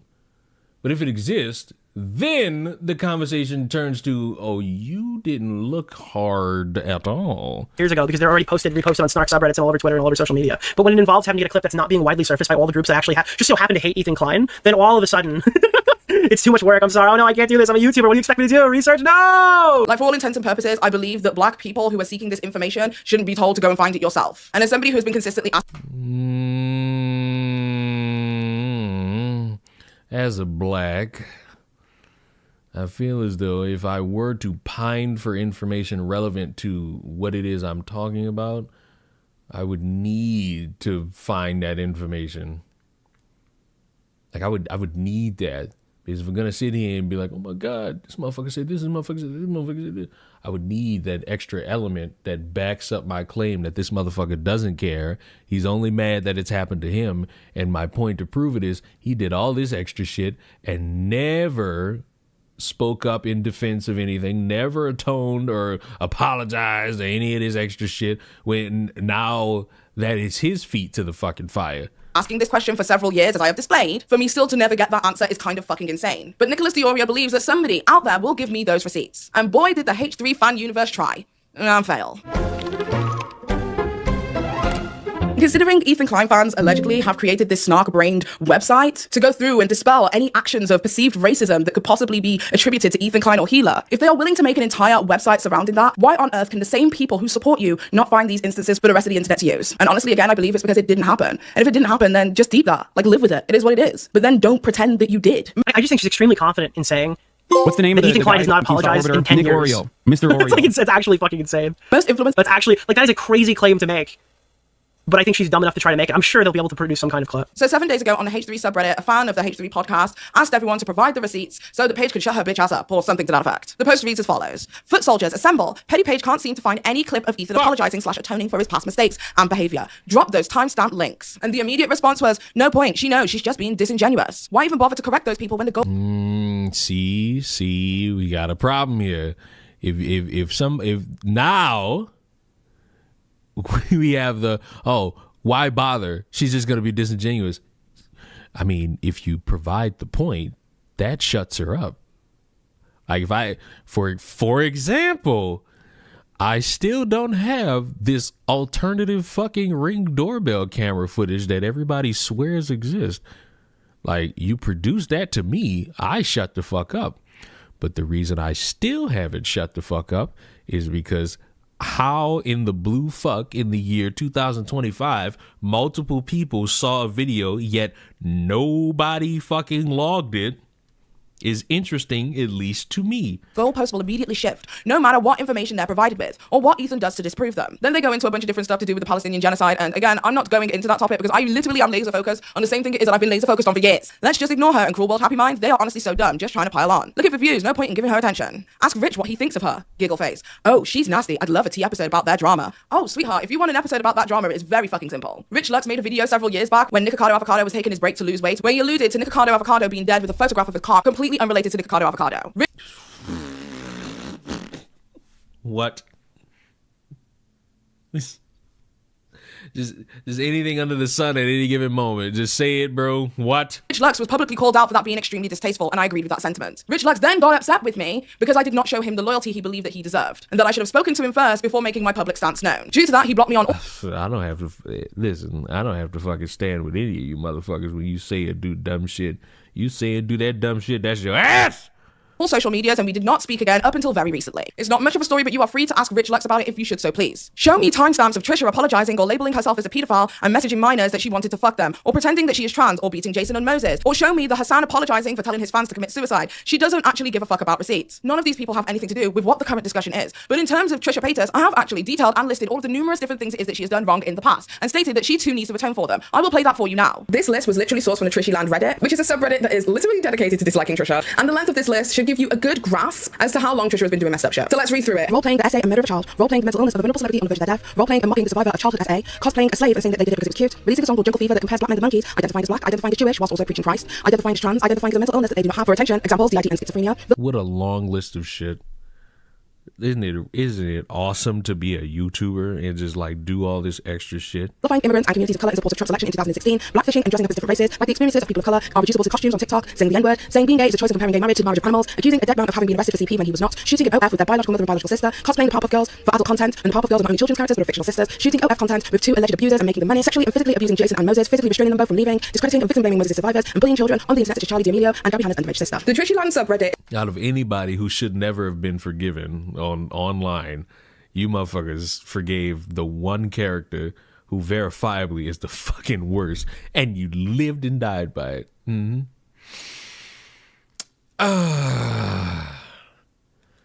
Yeah. It's a subreddit that for the most part despises Trisha Paytas. But I thought it was important to show that we aren't negating that Trisha has done some awful shit. Because honestly, reading it out loud makes you realize how extensive this list truly is. However, I would argue that with Trisha making their debut online in 2006 and creating content for literally 15 years as the internet's biggest troll, that this list probably doesn't even scratch the surface of all of the apparent disrespectful shit that Trisha Paytas has done. So the argument that Paige doesn't hold the same energy for other people as she does for Ethan Klein is completely bullshit. For a community who desires people to do the bare minimum research, none of them do. Then we get the only receipts that it is that the H3 community have ever seemed to be able to come up with that they believe is Ethan Klein, again, which was my request, apologizing and atoning for his previous behavior. And just to be clear, so that we know what atonement means, it means making amends. The first video is a video from Ethan Klein from the... There really is no way to make amends with anybody online because, for example, you could fucking apologize now, or I guess in this case, this fucking video is from 2020, you can apologize then, and motherfuckers will be like, oh, well, no, I just found out about this, so now I got a problem with it. 6th of June 2020, at the height of the Black Lives Matter protests, where he speaks about all of the horrible things that have been taking place in the world and his ignorance towards that, before later going on to say that he's a hypocrite who's changing. This apparently is an apology to the H3 community. This apparently is atonement. And I stand before you as a hypocrite, as somebody who has not always been on the right side of racial issues. I've said the N-word on my podcast, and I thought I used it in a context that made... So, would this not count? Made it okay. I look back on those clips with just embarrassment and shame. But sometimes a hypocrite is just a man in the process of changing. I hate to break it to you guys, this is not an apology, nor is it an atonement. And the crazy thing about this is that in 2020, when he had the opportunity to speak about all of this, that would have been the perfect time to apologize to the black community specifically. Yet he did not take that opportunity and he did not engage in it. All he said is that he did the things, and that being a hypocrite is just a person who's learning. Wow, so profound. The next... What? Let me listen to this again. Let me listen to that again. Word on my podcast. And I thought I used it in a context that made it okay. I look back on those clips with just embarrassment and shame. So he's ashamed and embarrassed about shit he's done in the past that he thought in the right context made all the sense in the world. It didn't.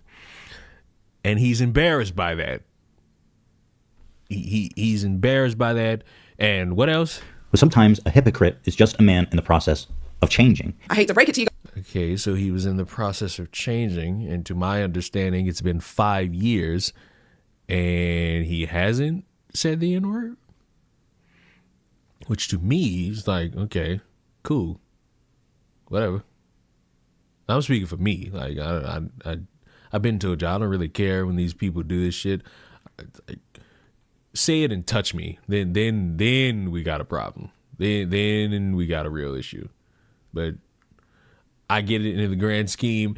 It's a word that holds significant weight, and it's important to discuss the ramifications and the meanness behind it. Words hold value. This is like, you lose me when you're saying like, oh, this is not good enough, because now it devolves into a conversation about, oh, what is good enough? Do you want them to grovel? Do you want them to do this? Do you want to do that? When really, if you acknowledge that what you've done in the past is wrong and you try to be better, to me, that's it. To me, that's all it's ever going to have to be. Anything else, you might just be sitting there trying to perform, and it's like, I don't want to see that shit. I don't want to see you perform. I don't want to see you put on a show. Fuck your show. You guys, this is not an apology, nor is it an atonement. And the crazy thing about this is that in 2020, when he had the opportunity to speak about all of this, that would have been the perfect time to apologize to the black community specifically. Yet he did not take that opportunity and he did not engage in it. All he said is that he did the things, and that being a hypocrite is just a person who's learning. Wow, so profound. The next one is from a video in May 2020 where Ethan Klein speaks about the Gokunaru video, the infamous Gokunaru video that was made about Ethan Klein in an episode titled The Death of H3H3 by Gokunaru, podcast episode 192. In this episode, Ethan Klein explains the situation and says that he totally owns that. So, okay, on this point, I'll totally own that this was a really bad take and a huge mistake. You know, in my mind, I was rationalizing. Obviously, I knew that I had said the N-word when iDubbbz was on. So he admits that it's a bad take and something he shouldn't have done. Okay. The show. The context of that, of course, was that we were having iDubbbz famously would say the N or F-er. And I was like, how do you get away with saying that, you know? And then I started saying it, and it turned into what I thought was a joke, where I was saying it. But in my mind, I was like, well, we're having a conversation about this word, and I wasn't using it as a pejorative insult, right? That being said, obviously that's a nuanced point, and there's plenty of people who think, well, it doesn't matter how you use it, you shouldn't use it anyway. And honestly, even ourselves have changed since. I don't think today you would say it. No, I cringe so hard when I see that clip of me saying that and thinking that it's okay. No, I wouldn't say that now, and I find it horribly embarrassing, and I was definitely hypocritical in this moment. There's no question about it. Like, I totally own that. Meaning that he acknowledges that he did the thing. This is not an apology. This is not atonement. I don't understand why these are the receipts that you are bringing when they show absolutely nothing. If I put... I don't know. This kind of shows that a motherfucker recognizes a mistake he made. That shows atonement, and it shows a little bit of personal growth. You might be stretching this one. I ain't gonna lie to you. You trying. Is it really just because he didn't say, I'm sorry? I mean, fuck, I guess you want to make that argument, but to me, if you're acknowledging that in the past you said some shit that today is wildly not all right, and you get that, and you move towards being better from your previous self, then we've cracked the case here. We've cracked the case if this is how it's supposed to go. Because when I'm hearing that shit, I'm thinking, all right, this motherfucker, he recognizes what he said as not okay in his mind, in his circumstance, and he wants to be away from that. Cool, whatever. They want constant atonement. See, it's what I said earlier. You'll apologize for it in 2020, and then somebody will bring it up again and be like, oh, where is that fucking apology? Time to do it again, buddy. And it's like, well, no. I've recognized my fuck up. I've acknowledged it, and I'm growing to be better. I'm not about to constantly be at your beck and call to apologize to make it convenient for you and what you got going on. Fuck that. I've made mistakes in this world, and I've had to own it, and all I could do is attempt to be better. If motherfuckers want to keep bringing it up, okay, that's you. But I'm going to continue to grow from that. Like I'm not about to constantly be pitching hell to a moment in time. Now, this is all pertaining to words. If you're a rapist, I want you to be constantly shamed forever. If you've murdered somebody for no fucking reason, I want you to be shamed forever. Like, be clear here. Punched a baby in the throat and people are like, you should probably apologize to the baby. And I say, yeah, I own that I did that. It's fucking insanity. Oh my God, I feel like I'm speaking to literal fucking children. This is The problem is we're equating punching a baby to words and blackface. It's like, yeah, no. I feel like if you punch a baby, yeah, I want you to be constantly reminded of that shame. I want you to. Insanity. The third receipt is that they bring is from the Steve O's Wild Ride podcast. This was a year ago on the 11th of July 2024, to which Ethan Klein again explains the situation, one of a lot of other situations, but the main situation that people have contention with, doesn't actually apologize for it, and basically states that he's changed his positions and things that he saw as trivial may not be trivial to other people. Again, this is not an apology and this is not atonement. This is just acknowledging that you did the thing. Because a lot of the stuff I did was not good, was horrible. You know, people are mad at me. Like a lot of stuff was just being critical, saying bad things about No, just saying like racial slurs and stuff like that. Wow. Yeah, and yeah, just little like some racial slurs. And on the podcast, which is funny at the time, you know iDubbbz, right? So look, I'm not about to go back several minutes to figure out. Matter of fact, yes, I will. Yes, I will. Fuck it. Where does she say the definition of atonement? Seem to be able to come up with that they believe is Ethan Klein, again, which was my request, apologizing and atoning for his previous behavior. And just to be clear, so that we know what atonement means, it means making amends. The first video. Atonement is the act of making amends or reparation for a wrong, either by satisfying a debt or performing an action that repairs a rupture or appeasing an offended party.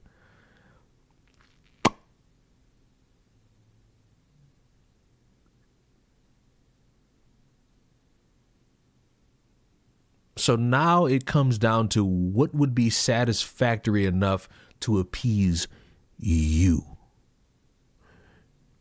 Because I'm willing to bet that there are people out there who are black who've accepted it. Who've accepted that he's acknowledged his wrong and he spent time reflecting or getting better and owning that fuck up in his life. Is it just a matter of you? Because if it's just a matter of you, then we got nothing here.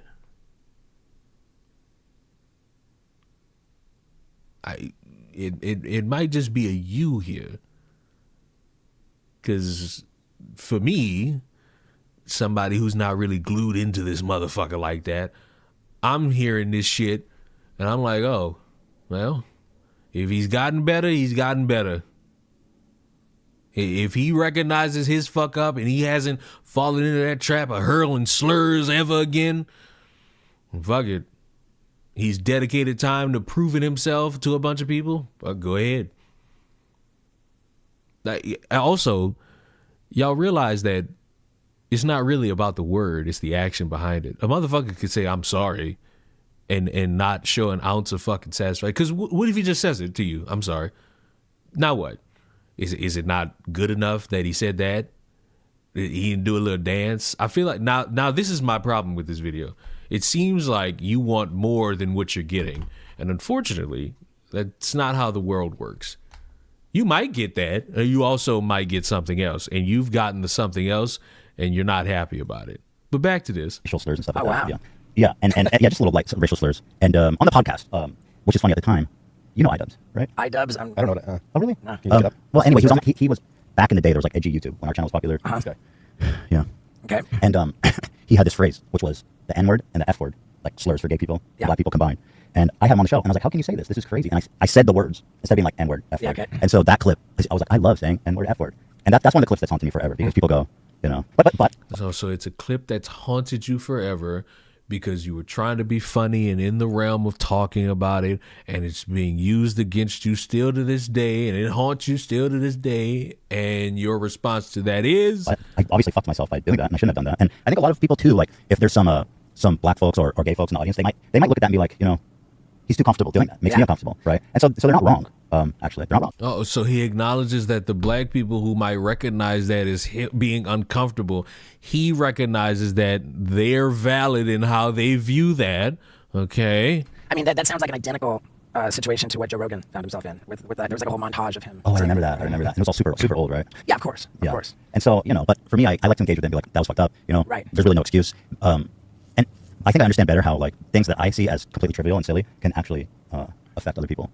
Like that I don't have access to their identity, like a black person or a gay person, or whatever ethnicity or whatever. That like, you know, because as a Jewish man, if I'm watching someone and they're just like, oh, you fucking Jew or whatever, like you're like, I'm just kidding. But you know, to me, that's like, I don't like that. You know, I don't like hearing that. The last one we have is from the H3 podcast on the 17th of August, 2000. So he recognized it, acknowledged it, spoke about it. Your page is losing me. Page is losing me. 22, where Ethan Klein, who was in a public conflict with another streamer by the name of Gideon. Now, as a quick TLDR, Gideon actually went over to one of the racist towns in America and made a video about it. Now, in this video, he did a lot of things that a lot of people believe to be questionable, including doing a Nazi salute with KKK members. So in the next clip it is that you're about to see, Ethan Klein apologizes to Gideon and Gideon apologizes to him, meaning that this was a transactional apology. It is that the pair had given to each other for their behaviors that hurt them independently. I would not consider this an apology to their prospective communities.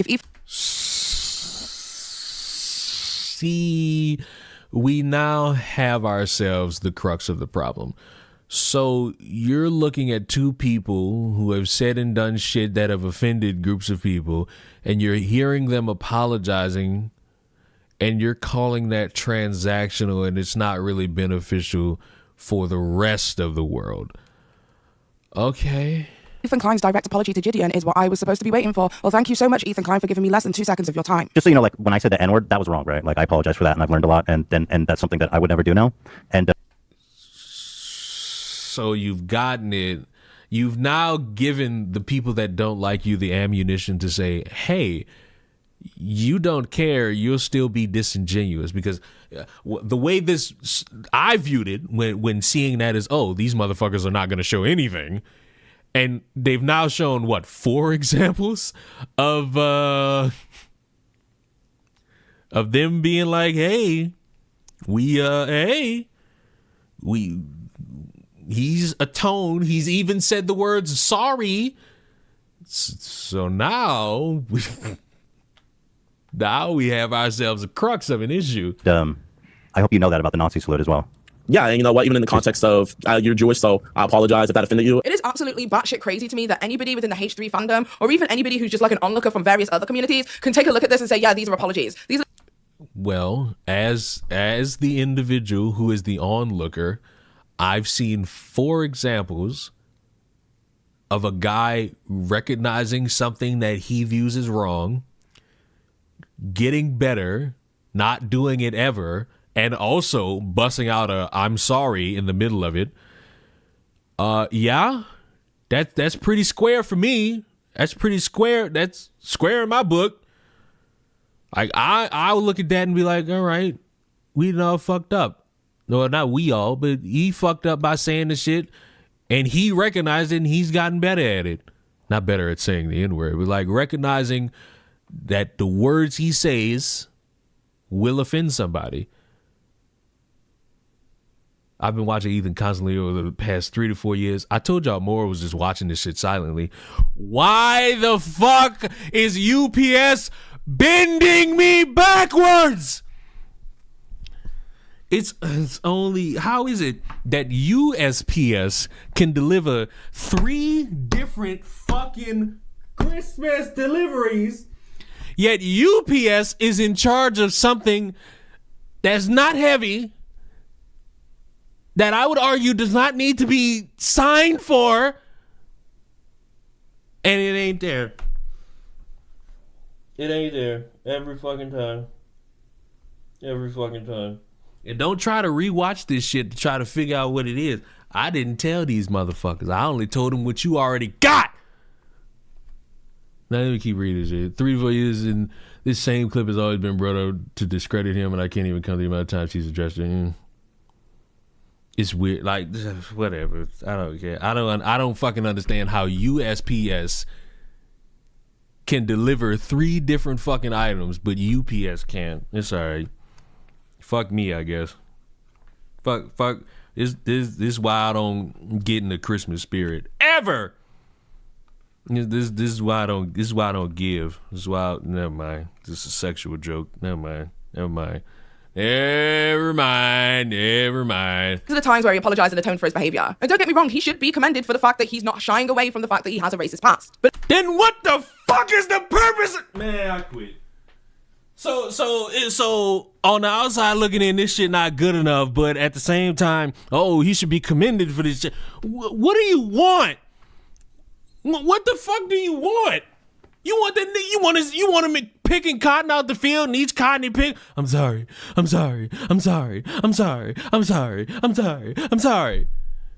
You want him to suck down a watermelon? Do you want him to have a bucket of KFC or more skin color accurate Popeyes? I say for atonement, make him eat 5 Popeyes biscuits and don't have a beverage in sight. There you go. That's how your that's how your white ass can atone. And you gotta have sex with Ben Shapiro. There you go. That's how you can fucking atone. Cause how else?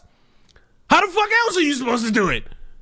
Listen, bros, I'm trying because I understand the layer of perplexity around words and people saying it and being offended by it. Like, I get it. You'll never find a more true example of somebody getting it than me. But fuck me and call me Rebecca. You like, this shit ain't worth it. Like, you're not even making this video for black people. You're making it for you. Like, you want an apology, and I'm sorry to tell you, love, but it seems like you're not gonna get it. It seems like you're never gonna get it. You're not gonna get it, and you know the reason why you're not gonna get it? It's because it ain't got nothing to do with you, bruv. I don't know what happened in like the past 30 seconds.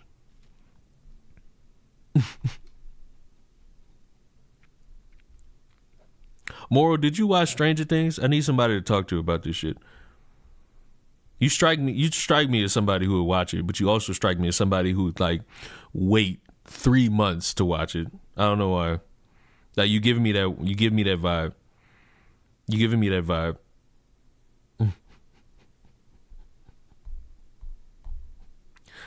Somebody made a hat that said Trump is a pedophile, and in the quote tweet, somebody responded, "Your dad's a drug dealer."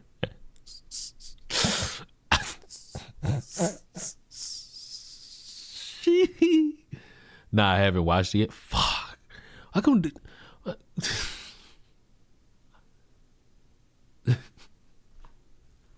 Just tell me if it was a good premiere episode. Well, look, listen. You want to know if it was a good premiere episode? Oh, buddy, let me tell you.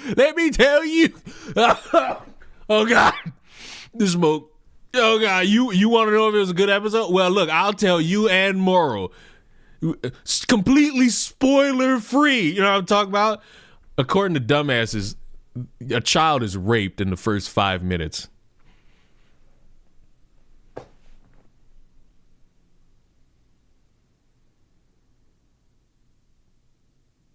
I'm gonna say it again. Apparently, the entire first episode starts with a child being raped. Now, as somebody who spent an entire night watching all 4 episodes that came out, that is categorically not fucking true. It is categorically not true. And if you don't believe me, listen, I have a piece of advice. I could help you. I could help you. All you got to do is go on youtube.com.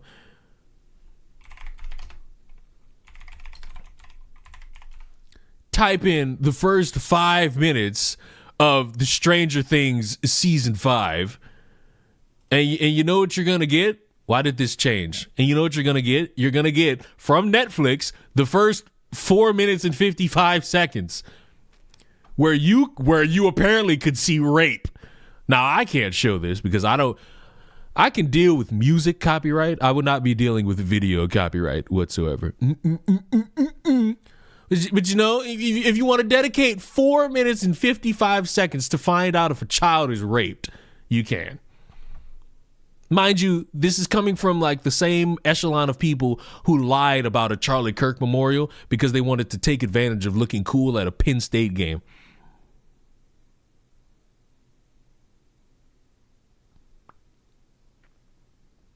Why is Sydney from Scary Movie the stream image? Blame Moro. She's the one that sent me that. Moro, tell these motherfuckers you sent me this fucking image of Candace Owens is white. They don't believe me.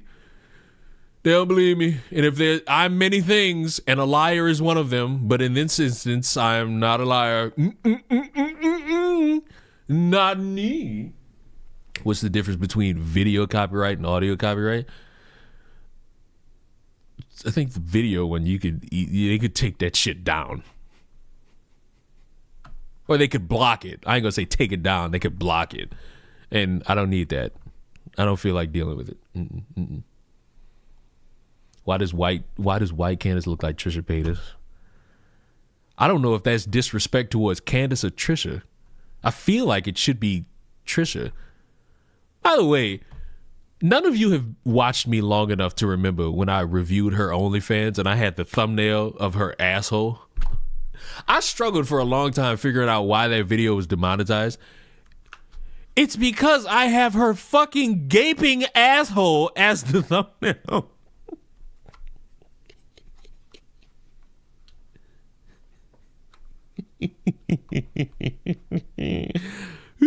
What a time to be alive. You should watch Welcome to Derry. No, thank you. Oh, wait a minute. Is that the fucking show with It? I keep hearing about that shit. I keep hearing how apparently he keeps fucking them kids up. It's like, oh, children getting beat, you say. Interesting. Interesting.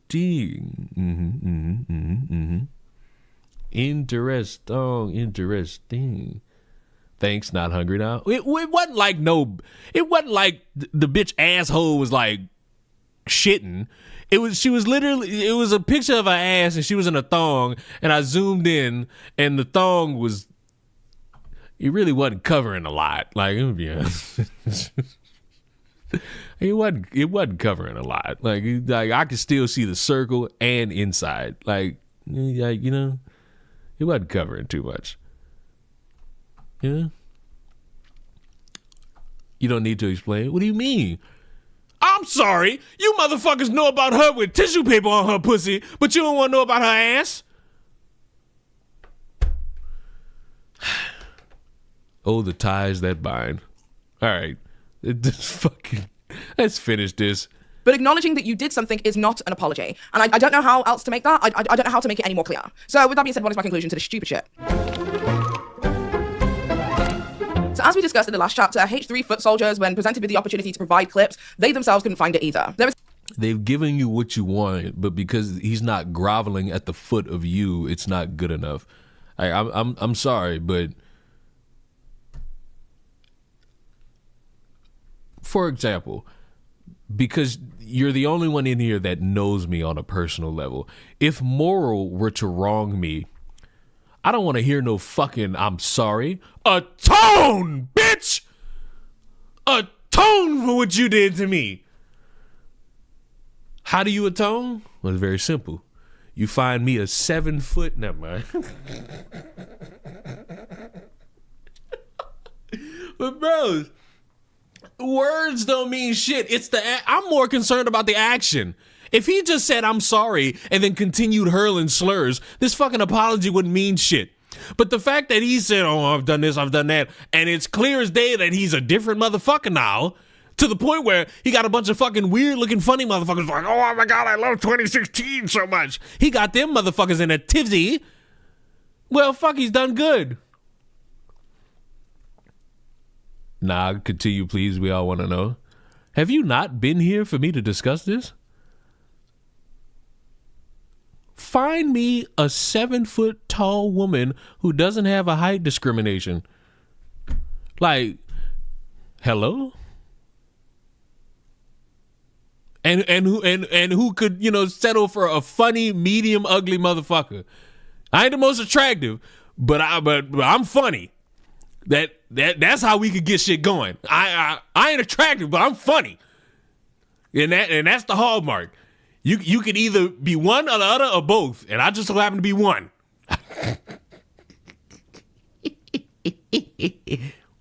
There's an entire website that has been made by people. And if you can't find a 7-foot, find me a woman regardless of age, because one of you stupid motherfuckers is gonna try me the dumbest way possible. You're handsomely. Oh, hey. Guess what? The gun's still in my mouth. Your kind words change nothing. I know I ain't no looker. I know I'm funny. There's ways to a woman's heart. Food, money, laughter. I got 2 of them. Food and laughter. Let we not play ourselves here. Let us not, in the words of the Lord, play in the kingdom of heaven. I think the smoke has gotten to my head. I almost burned this entire apartment down mere hours ago.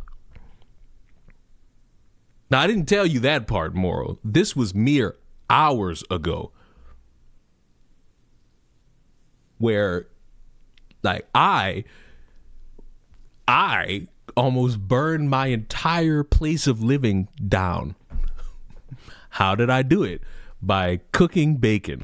I had that goddamn fucking griddle on too high, and I wasn't monitoring where everything was going, and the smoke was getting a little bit thick to the point where I had to open all the windows and stay outside for a cool couple minutes.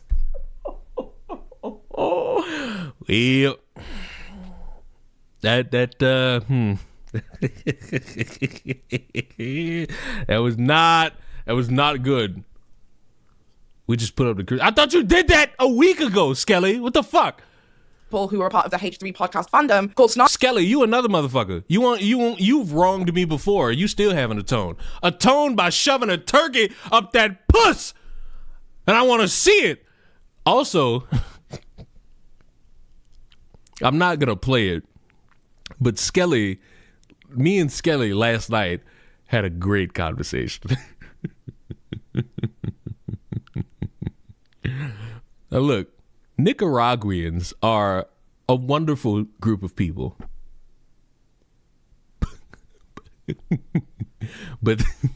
but some people don't know how to properly say words.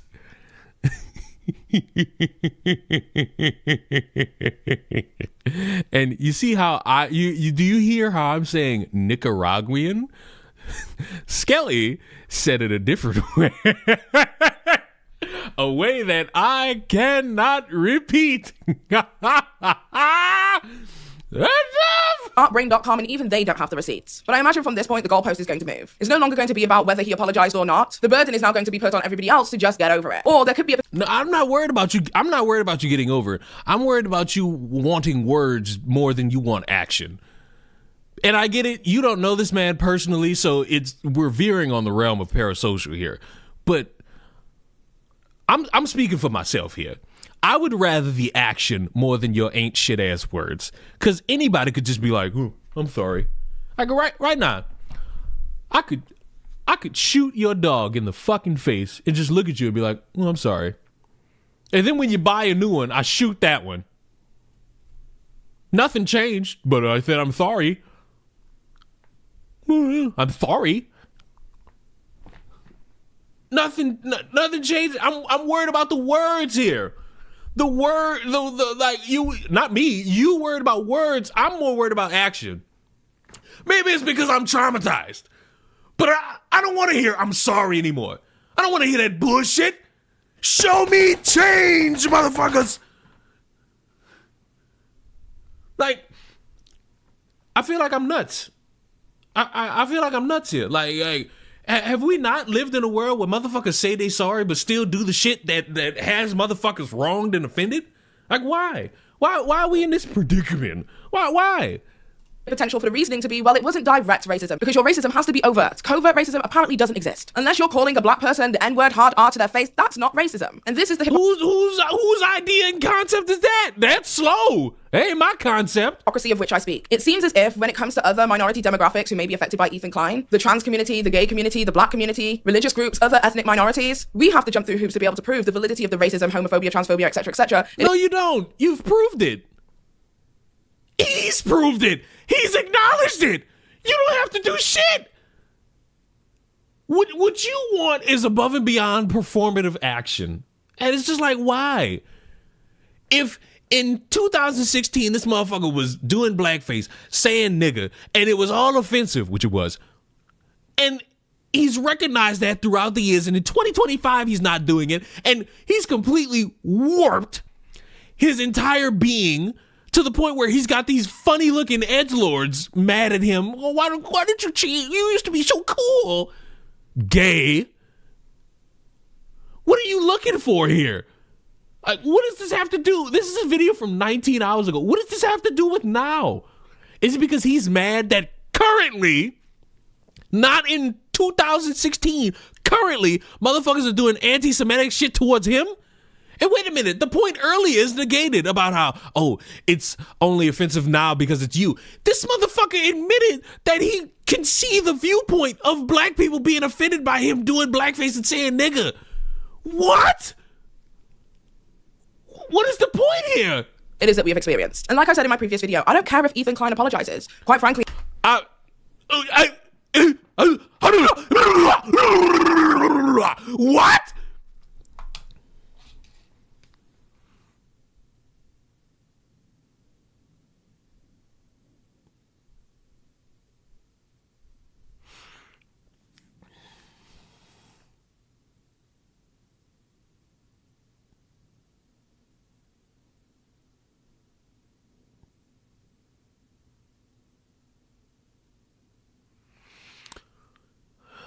She said, take your time, what's the rush?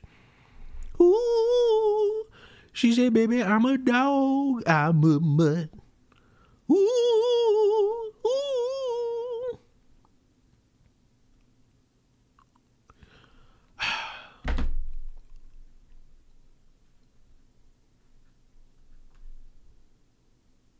I got a random question. If Moral is still in here, and if not, I'm just text you. Do you watch anime?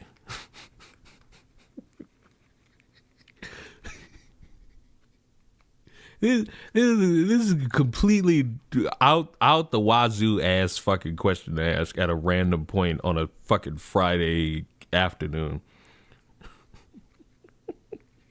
But y'all should see the shit that I text Moral. Like, it's like the mark of showing that I care about people is when I ask them random shit. Not only to fuck with you, but to also gauge like how you operate in life. I don't think she's here. I'm just text if this fucker watches anime. No, I'm not. I'm getting ready. I'm getting ready for bed. Like it's clear to me. I you know what? Let's ignore the fact that I just lost my fucking mind. Then who is this for? If you, madam, don't care about Ethan Klein apologizing, then who is this for? Like, who is this for? Because if it's not for you, is it supposed to be like for me? It can't be for his fans because his fans have seen him apologize for this shit upteen times. So like, who is this for? I'm not holding my breath. And honestly, so much time has passed, an opportunity that he could have actually said something, but he chose not to. We could have. So he said it four different times, but it wasn't good enough for you. And he's become more left-leaning. Constantly get referred to the numerous different apologies it is that he's apparently made in the past. And again, when people were asked to bring these receipts, they couldn't find them. So when I say that I'm inclined to believe that they don't exist, it's not a wild, ludicrous claim. Like, that is a crazy claim to make. I think she's dumb enough to try to make it. I'm sure they'll be able to produce some kind of clip. Because if they did exist... They produced 4. But because the words "I'm sorry" aren't in them, it doesn't count? I'm pretty sure the H3 community would have found a way to shut me up by now. But as it pertains to Nicholas Diorio, he echoes the same sentiment that Ethan Klein does, that when it comes to the term Zionist, that was being used as a way to be anti-Semitic. But if I sit down and say that police brutality jokes just aren't funny to me, then I'm oversensitive and I need to get over it. No, you're not. You're not. You're not. Hello, me, casual observer of it all. I don't think you are. You're justified in not liking a joke being made. Cool. Where you lose me is with this shit. Is with the, oh, I haven't seen him produce an apology, but I'm not gonna hold my breath and I don't care. Like, the fact of the matter is that racism is something that loads of different communities and ethnic minorities and cultural groups experience on a daily. So yes, to me, there should be some mutual understanding, some group empathy, and I would hope. Well, first of all, that's never gonna happen. Number one, that's never gonna happen. Number two, did he or did he not say? Matter of fact, let me just. Where is it? It was in this. Her channel was popular. This guy. Yeah. Okay. And he had this phrase, which was the N word and the F word, like slurs for gay people, black people combined. And I had him on the show, and I was like, "How can you say this? This is crazy." And I said the words instead of being like N word, F word. Okay. And so that clip, I was like, I love saying N word, F word, and that's one of the clips that's haunted me forever because people go, you know, but I obviously fucked myself by doing that, and I shouldn't have done that. And I think a lot of people too, like if there's some black folks or gay folks in the audience, they might look at that and be like, you know, he's too comfortable doing that. Makes me. Oh, is this not like the round table introspective seminar to get people to understand when you have a guy doing something and him not realizing it's a problem, then people telling him that, hey, I'm a black guy, I'm a gay guy, and I find this offensive, and he's recognizing that, and he's like, oh, well, oh, shit. Does this not count? Uncomfortable, right? And so they're not wrong. Oh, and they're not wrong. Well, shit. You should be able to acknowledge, hey, other people go through struggles too. Some people never make it that far, right? Like, just because it doesn't affect me specifically, if I'm notified of my behavior or whatever, something I'm saying that would affect other people, that's different, right? Like that's worth knowing about instead of going through life pretending it's not happening. All it takes is one issue that you care about that these people disagree with, then you're crazy, then you're unhinged, then you're freaking out, then your pain is no longer justified, then the things that happen to you aren't really happening, they're all in your head. So my question is, why is it only other minority groups who don't get to feel? Who said, I'm sorry, but the fat white guy is not, as much as like you speds, and I'm specifically talking about you motherfuckers watching this shit, you speds hype up these motherfuckers like they're gods. They're not. They're out of shape and they can't run a block. Y'all have these motherfuckers held to this weird standard. Don't know why. I'll never be able to figure out why. But how in the fuck are we sitting here calling people out for not being valid enough? You are valid. What you feel in the moment is valid. Where you fuck up is trying to turn your valid feeling into group seminar lesson of the day. I'm sorry. Yeah, you can't. You just can't. You just can't. I'm sorry, but the man has groveled on 4 different occasions, and the video evidence backs it. He's groveled. He's ashamed. He's upset, damn it. He's done the work. What are we doing here? I feel like this is just an excuse to be mad about anything. And unfortunately, I don't think it worked out for you. How was your Thanksgiving, Leon? Jesus Christ, for the 4th time, it was great. It was quiet. It was peaceful. It was exactly how I fucking like it. It's exactly how I want it. Skelly, I see you on Repo. Are we playing Repo? Skelly. Skelson.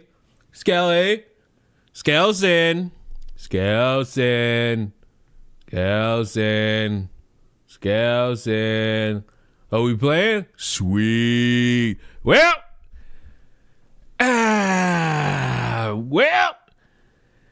that seems to be the end of the road. I don't have anything much else. Poor little YouTube It's time for you fuckers to go away. Go away now, YouTube. Go away. Be free. Run. Go beat up an old woman for that 30% off kitchen appliance. And have yourselves a Merry Black Friday!